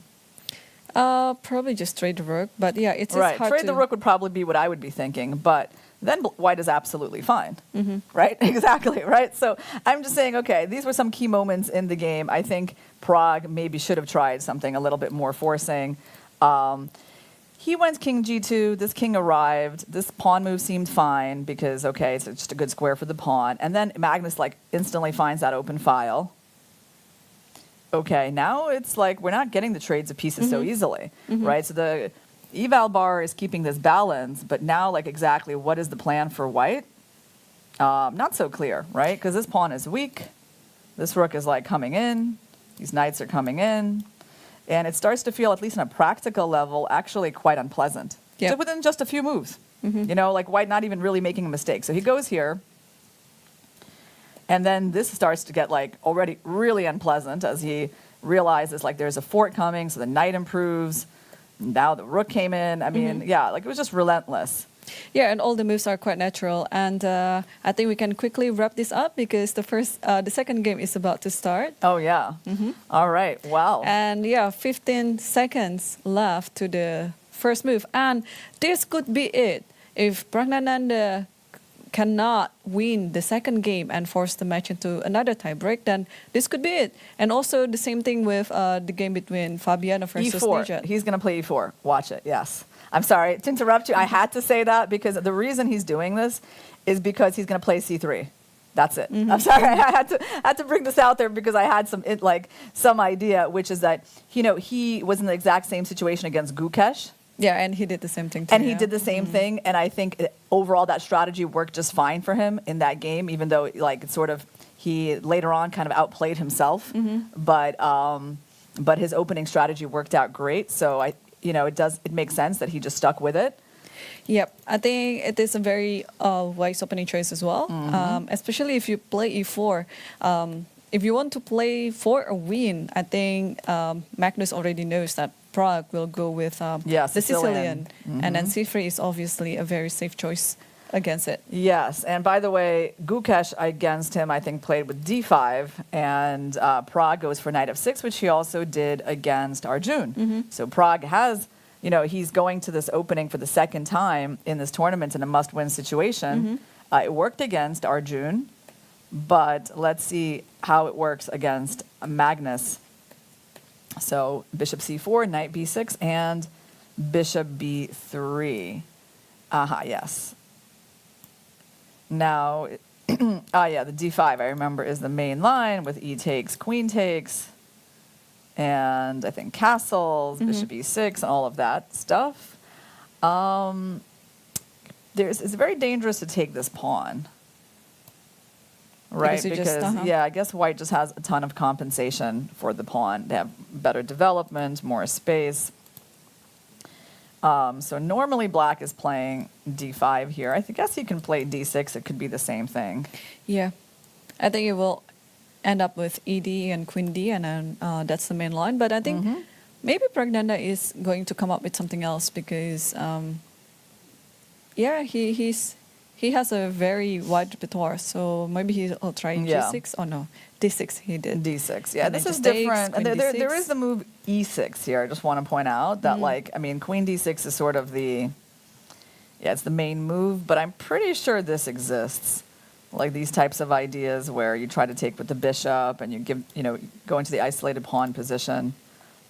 But he went for queen d6. And castles is on the board, and now generally we're seeing bishop e6 to neutralize this bishop. Right.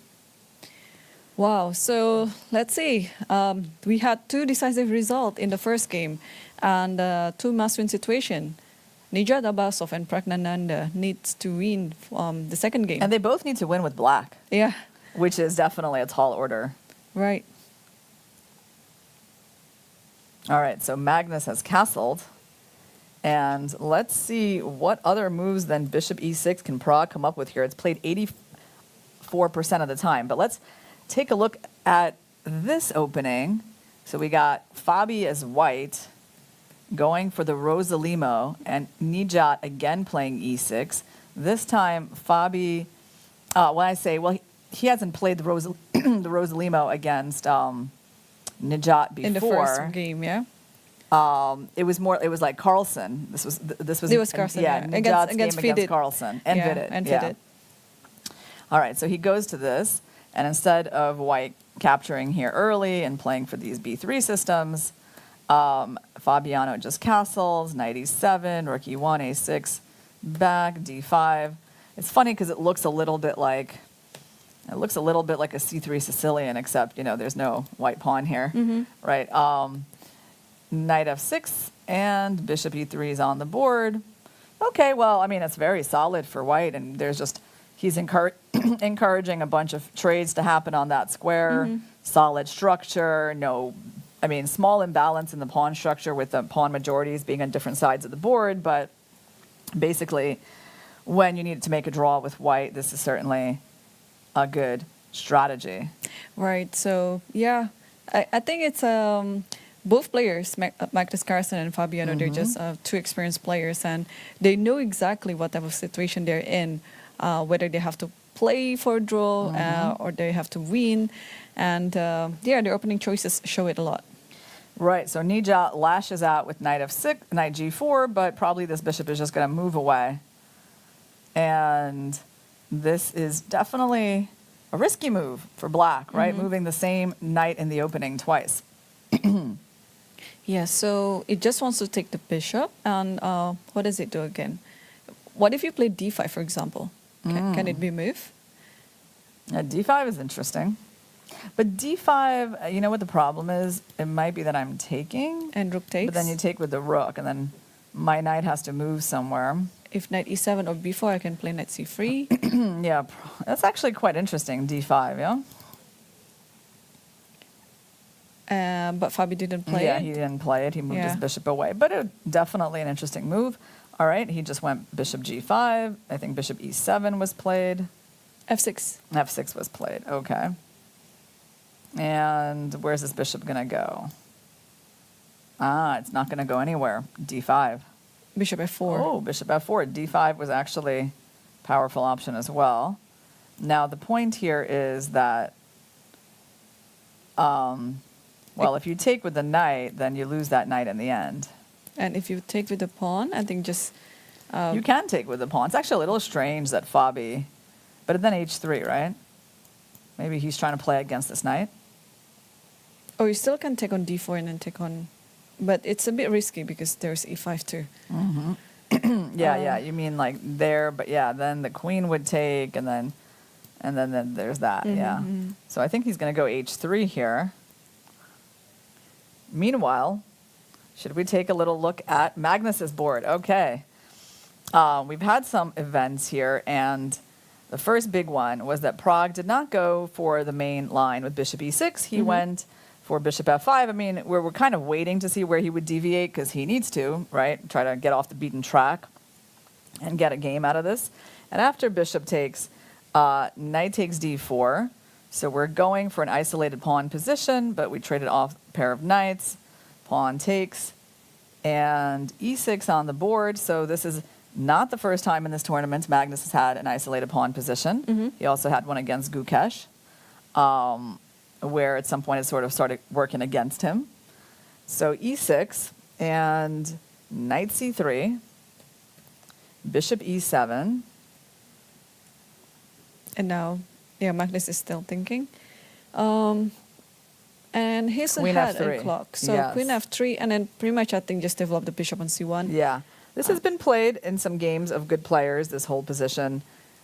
Pierre Rune Robson, there's an older game, Lothier versus Polgar in 1993, Rosenthal is Bolagon. So this is not like some new position. And queen f3 is the most popular move, like by far. So what do black players usually do here? They either castle or they try to defend this pawn. So if they castle, Do you take the pawn? could take the pawn, or we just play d5, which is actually what he's going to do. I actually have no doubt that Magnus is going to play that move. d5, yeah? Yeah, why wouldn't you? In a situation where you need a draw, you can play that and then just trade off everything, and it's going to be a draw. So actually, this is super solid. By the way, I have to say this is an example of, again, smart preparation, right? Like, because he can start with any first move, right? He starts with e4 because it's like the most forcing castles is on the board. So is my prediction right? Is he going to play this move? We'll I think see. so too, yeah. Yeah, d5 will just offer many trades there. Yeah. A lot of pieces going to be traded. And he did, yes. Yeah, it's too, like, even if it wasn't, even if this move was better, objectively, you still wouldn't You play still it. play d5, You would yeah. still play a d5, yeah. So yeah, so what I was saying about like smart preparation in terms of like choosing the right first move, you know, he narrows his opponent's options. He kind of pushes him into the Sicilian, Yep. right? Because you can sort of predict he'll go for it again.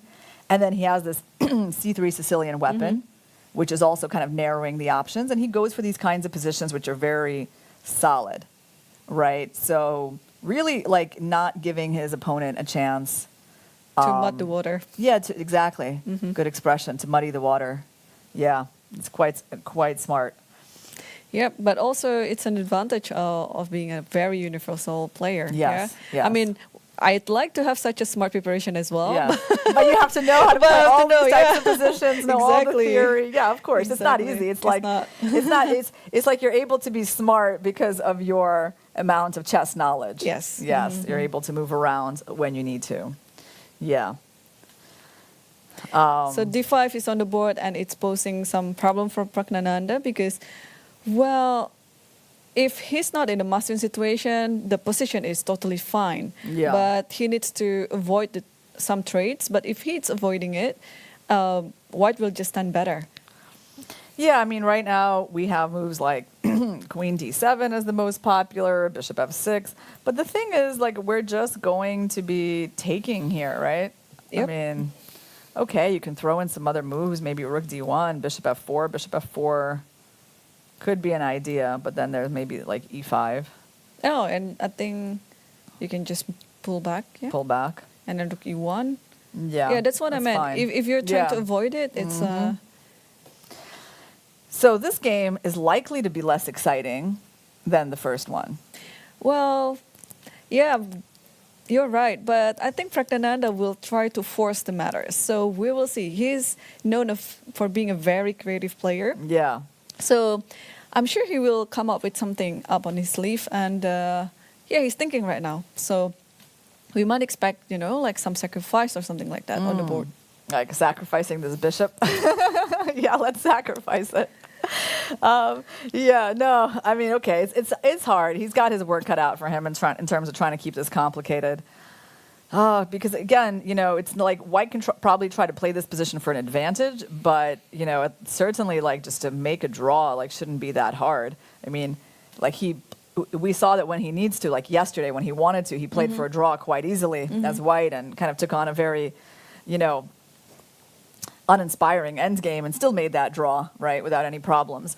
So, yeah, we'll see what Prague is going to come up with now, but certainly the way Magnus has steered this game is unpleasant. Right. It's very unpleasant to be in this position when you're like in a must-win situation. Yep.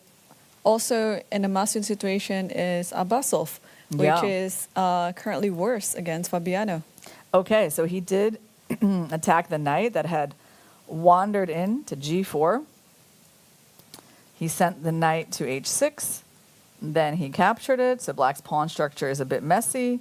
And then he went knight d2. So his plan is simple.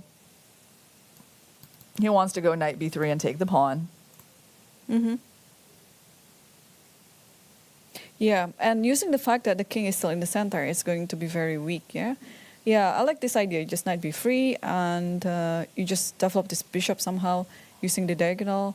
It would be a dream if you can put the bishop or the queen on h5. Yeah, that's definitely the big square. So he has to go bishop. Did he go bishop c5? No, he didn't. He went for something else. I was thinking he'd go for bishop c5 to protect the pawn. He went for b5. Okay. Oh, I guess I don't even understand that move that well. I mean, I guess he has hopes of putting the bishop there, but first he needs to make sure he doesn't hang the pawn. So a4 was just instant by Fabi. Very thematic. Yeah. Interesting how that was instant to him. Like, for me, it would not be so obvious. Like, I would think, like, why not knight b3? So, like, this is where I would spend my time, right? For him, it's just like a second. It would be interesting to ask him, like, how do you know, like, within a second that this is a better move than knight b3? I think you still preserve the idea of knight b3, while at the same time you have this free fall for the rook and could be useful around the 7th rank later. Yeah, yeah. All right, so after a4, rook b8 was played. No, of course, now it's nice because he also, this is a weak pawn now as well. So now just knight b3. Wow. So poor Nijat, like in a lost position, in a must-win situation. Yeah, but I like what he's doing. He's trying to, keep the pair of bishops. It's a quite imbalanced. Look at the pawn structure. It's very unusual. Yeah. So something like this, if your opponent is unfamiliar, it could confuse him. Yeah, and I'm thinking like, oh, right, you're right. Like if you can hide the king here, get the bishop on the long diagonal, get the rook to the open file. I mean, there are scenarios where... There are scenarios, yeah. There are scenarios. Like, I mean, White has to be a little bit careless to let all of that happen. But, I mean, of course, there is some potential for Black's pieces, so... So the position is better for Fabi, but it's still quite wild. So let's see if there's any development in the Magnus's game. There is. All right. So what did Prague come up with? He went bishop g6, which I think is not actually even... a very popular move in this position. Like, it's barely been played. Let's see if there's been any top players going for this. I see just one game. I think Raja Harshit did this in 2017. All right, so he played bishop g6. A bit surprising. Yeah, I think Pragnanati just wants to keep all the pieces on the board. Well, yeah, but like, look what happens now. Now he gets a weak, isolated pawn. Man, Magnus is just steering this game like exactly in the direction he wants. So he goes queen e2, pawn's under attack. King h8, queen takes. King h8, he gave up the pawn. Then there was a queen trade and bishop c5. And wow, yeah, no, this is going to be just, I mean, he's not even letting him get into the game. I mean, he's like, okay. I give you my pawn back. Yeah, I give you the pawn back. Like, he's not even interested, like, I mean, in trying to keep this extra pawn. He's like, I mean, obviously there are tactics. So Prague does have compensation, but just bishop e3, and it's like, you got to trade pieces. They made a trade. Or maybe it cannot be taken back, because after takes, how are you going to take this pawn back? How are you even getting this pawn back? Because there's maybe bishop rook f7. f8. Bishop f7 is always there. But you... Yep, I go with this rook. Don't I get it back? Or do you get your rook to the 7th? Oh, you mean You want to take I my just wanna- bishop first or not? Oh yeah, I'm taking the bishop and going right here. Okay, but then rook b7, right? Like this? Yeah, just bishop f7. Well, I have knight c4, so I take. Okay, then it's a good thing. Like I mean, sure, white is not having any trouble here. White is the first one on the 7th rank, but, I don't know. Yeah, white's better. If you move there, then I just take your pawn, right? Mm-hmm. So black has to defend the pawn, and then I guess try to play knight c4. And I'll play rook d1 and get the 7 rank. Yeah.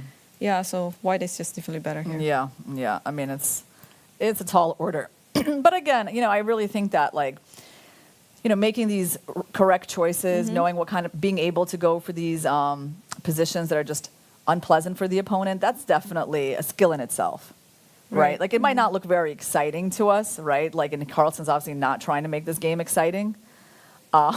He doesn't need any excitement in this game.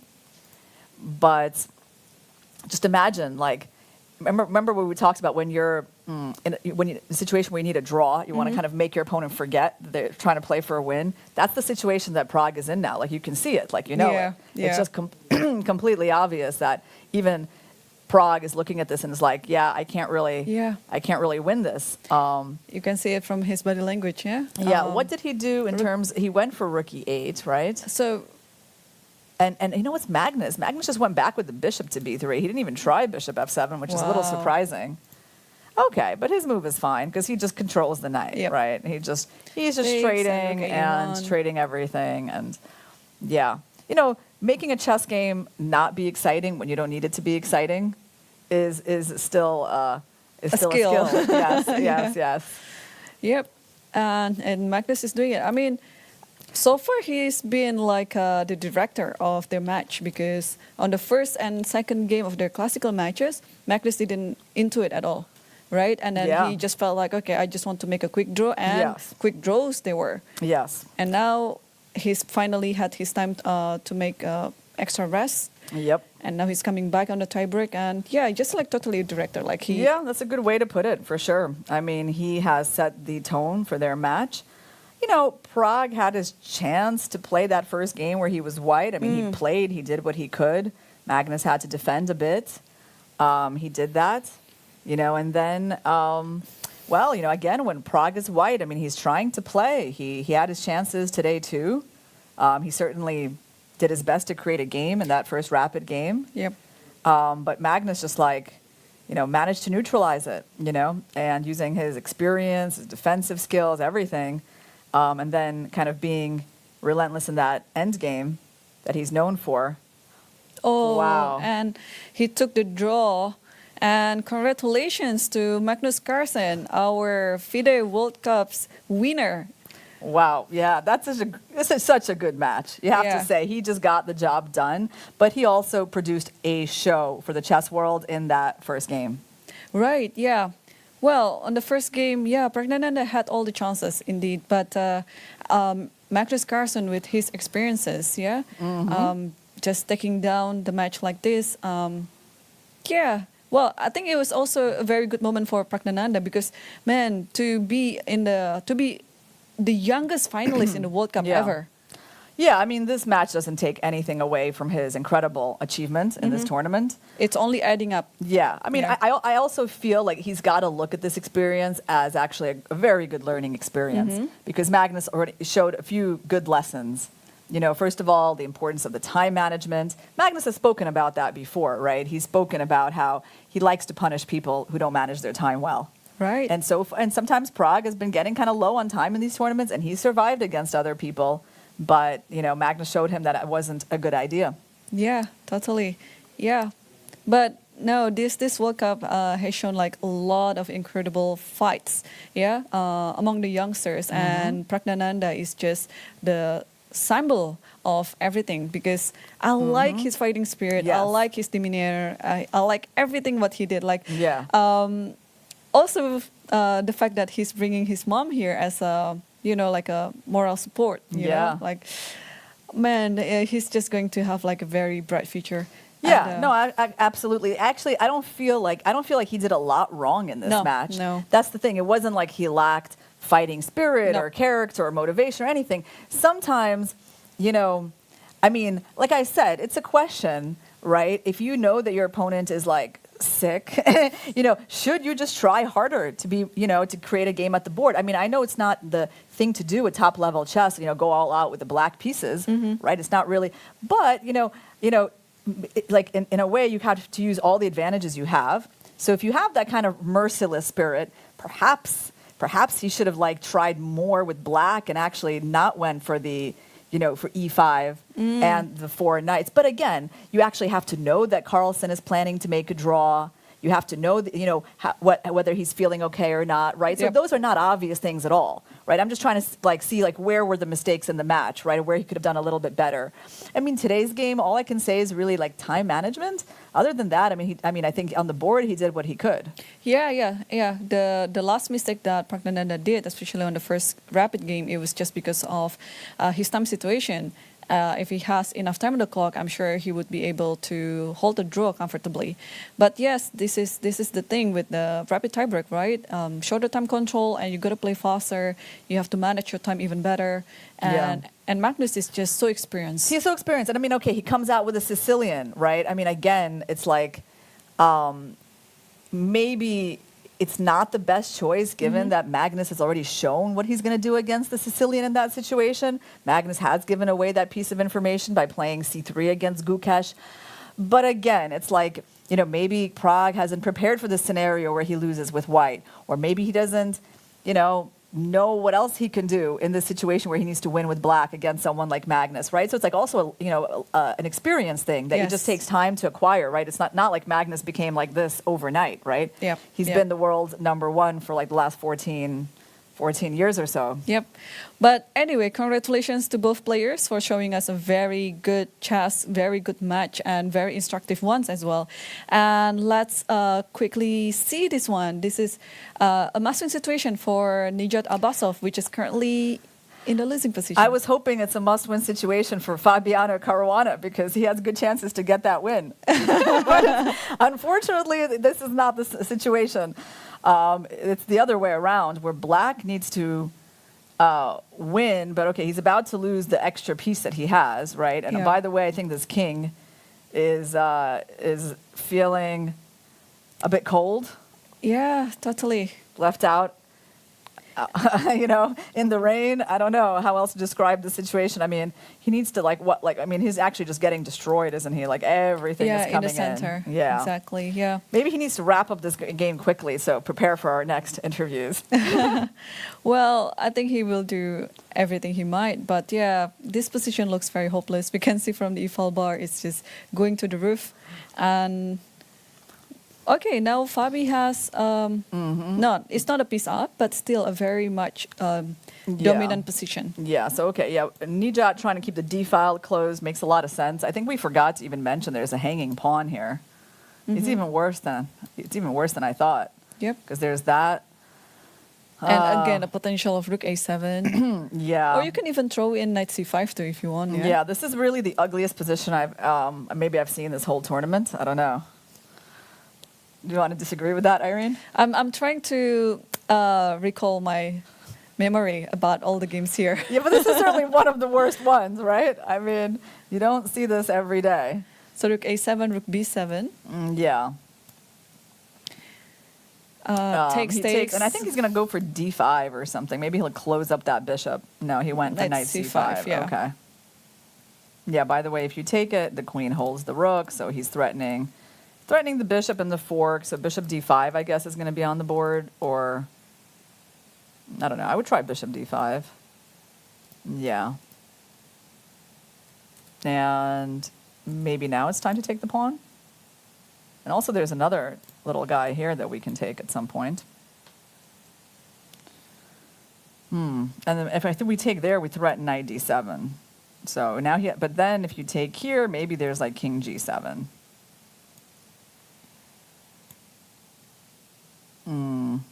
Still, look at this fork concept. Ooh, that's so nice. Yeah. That is really nice.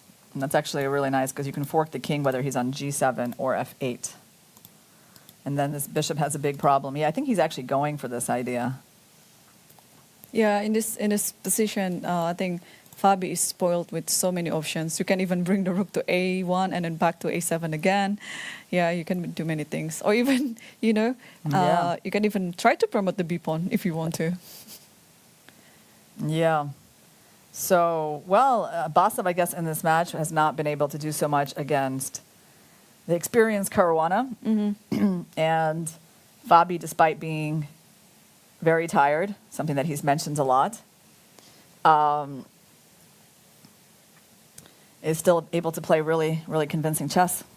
Yeah, but Nijat's run is also already so amazing. And if nothing changes, he will play the candidates next year. I think it should be the lowest rated candidate ever. Do you think? Yeah, probably. I agree. I mean, unless he gets his rating up, right? Oh, until the Toronto, Yeah. yes. So I guess like knight here, where's the king going to go? I mean, where can it go? Maybe king G7.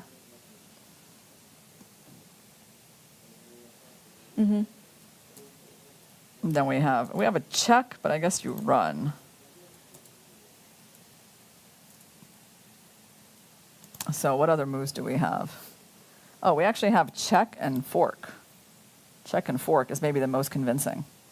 Oh, yeah, and then That you wins just win a piece. Yeah, Yeah, that wins a piece.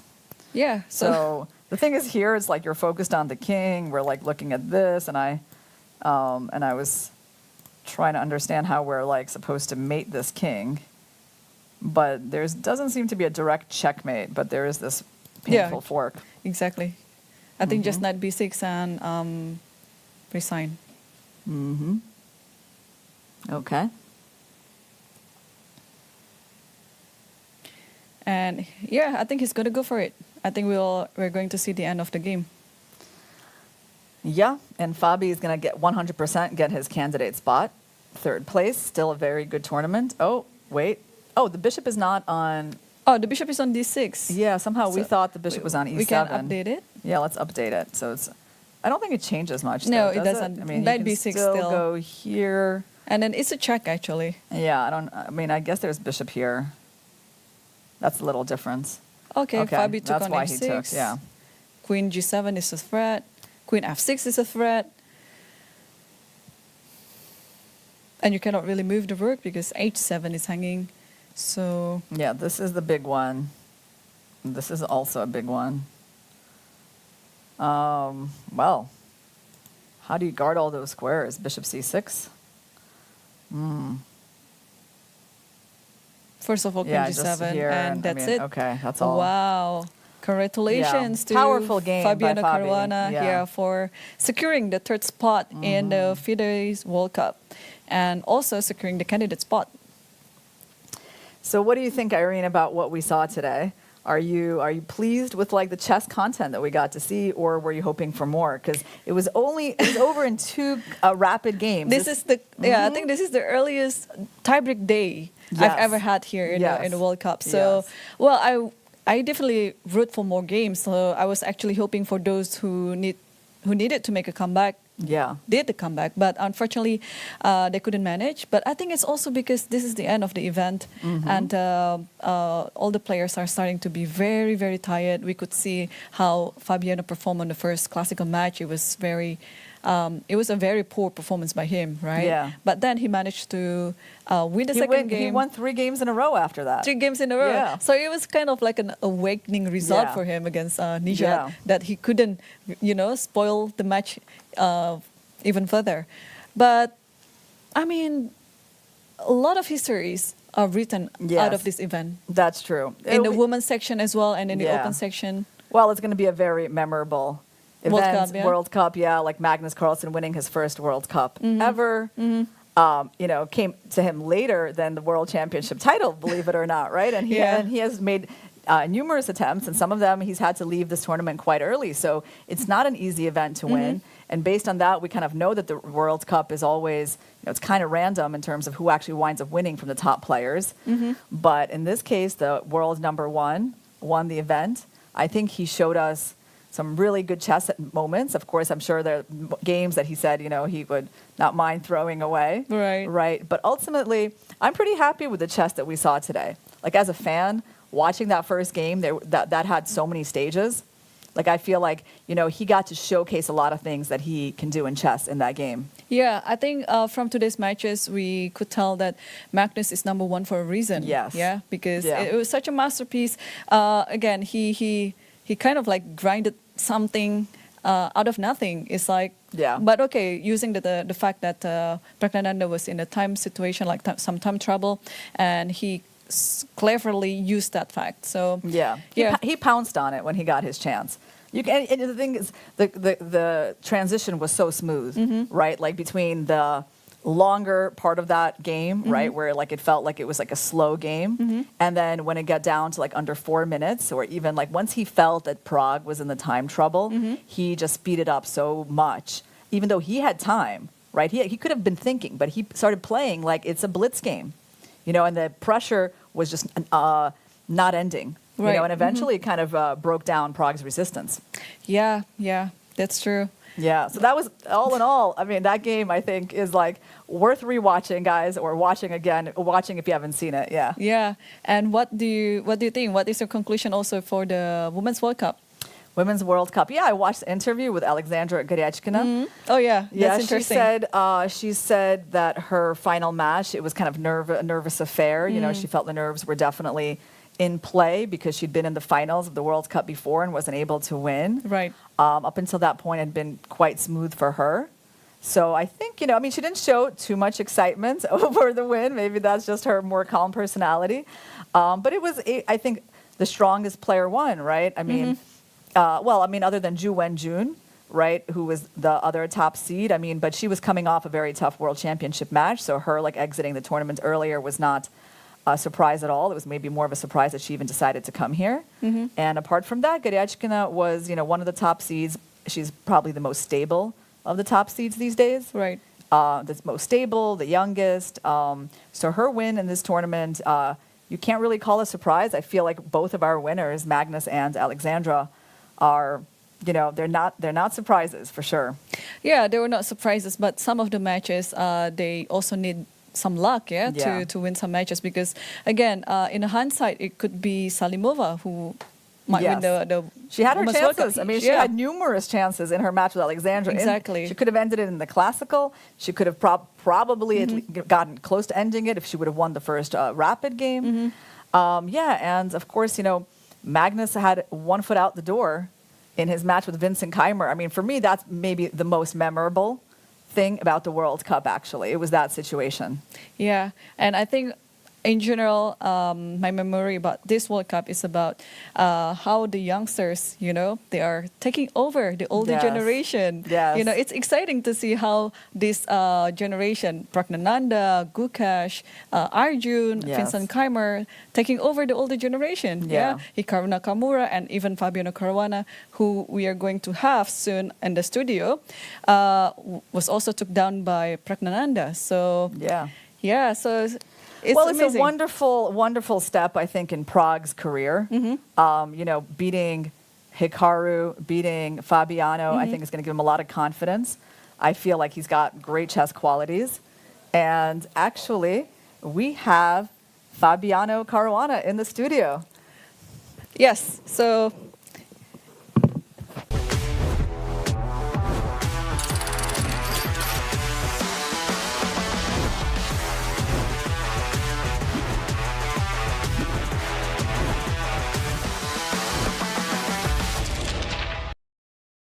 Azərbaycanın təbiətindən, Naxçıvanın torpağından süzülərək gələn təbii suyun sirri, Sirab. Her damlasında hayat var.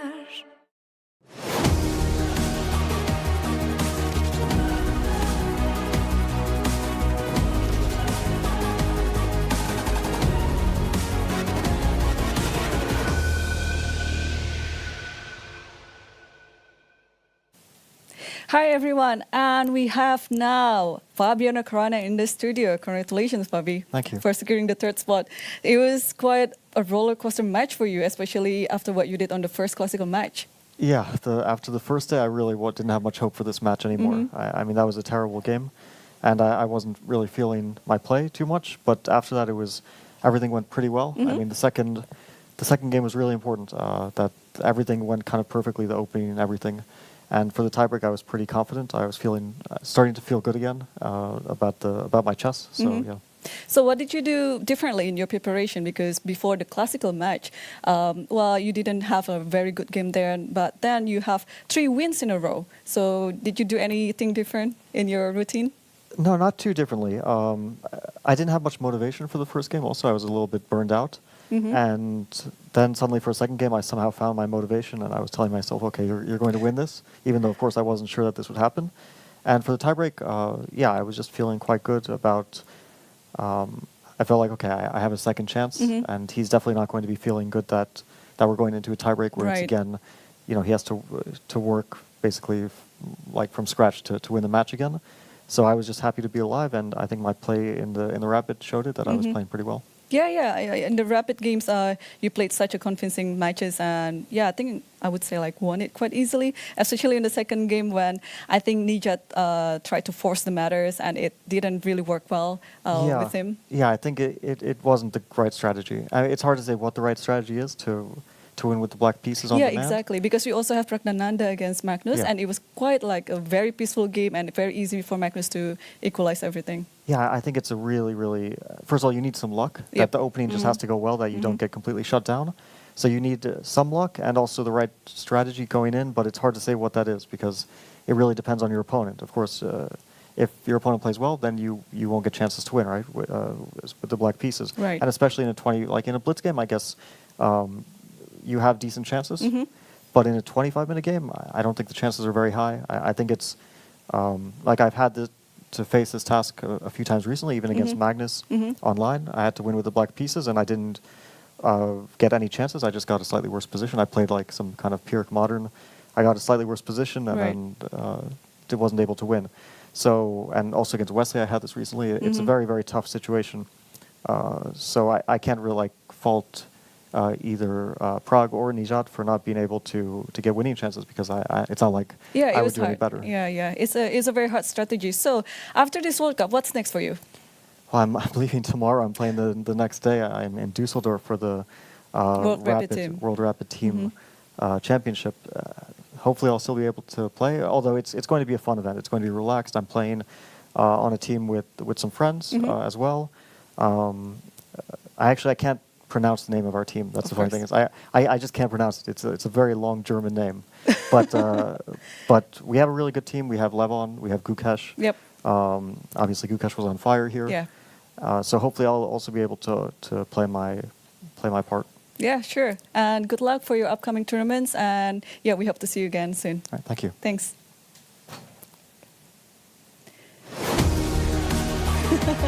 Why the break is so...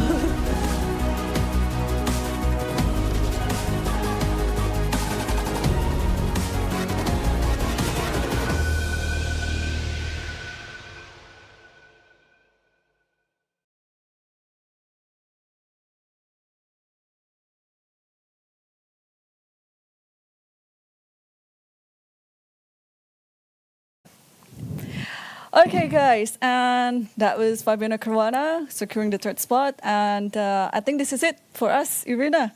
Yeah, how do you feel? Minutes, guys. Last few minutes first with of all, us. I want to say that Fabi is so gracious and generous in his interviews. Right, that's one of the things I'm sure the chess world has noticed. Yes. How he's always just willing to talk. He's kind of open with his thoughts. He is always kind of like. No matter what situation he's in, he's always polite. Right. So I think the chess world definitely appreciates Fabi's good attitude. And yeah, it's nice to see that he found the resources to win this match anyway, despite the disappointments with Prague. So I guess we can just wrap up with some thank yous. Yeah, of course. A big thank you to our crew here, the production team, who's been with us for almost a month, pretty much. And a lot of like the organizer and also a lot of media team also helping us. And Michael as well, because with his interviews. With the interviews, without whom we will not have the personal insights of the players. Yes, I think he did a really important job here at this tournament. Good job, yes. And that he was allowing us to follow like the thoughts of the players every single day. so we could know what they're feeling and where they're at. And yeah, well, thank you to the World Chess Federation for inviting us here, giving us this opportunity to watch this month-long exciting chess contest. Definitely I think will be memorable for chess fans. Yeah, and thank you, Irina. Yes, thank you, Irene. I know it was wonderful working with you, and your analysis was great. No, I must honor you for that. Your analysis was great, and I learned a lot of. I gained so much experience, and I learned a lot of chess things too here. Thank you, So Irene. not only we try to work as a team. Yes. So that's definitely a good stuff. So I think we have everything. Yes. We said? I think we said everything. Yeah, guys, thank you to our viewers. I think it's always important to thank the viewers, who are watching us, supporting us. I want to thank all the people actually who reached out to me personally, like during these weeks to tell me, they were enjoying the work and they thought, we were doing well. Yep. So thank you, guys. Thank you, Les. I know this one particular person who is always very supportive of me and, his encouragement, it's very important to me. Okay. And yes. Well, we cannot say enough thank you, I guess, because there are a lot of people behind this production. So, stay tuned always for the upcoming FIDE events, because this is not going to be the last for sure. And, we hope to see you again in the near future. See you guys. Bye, guys.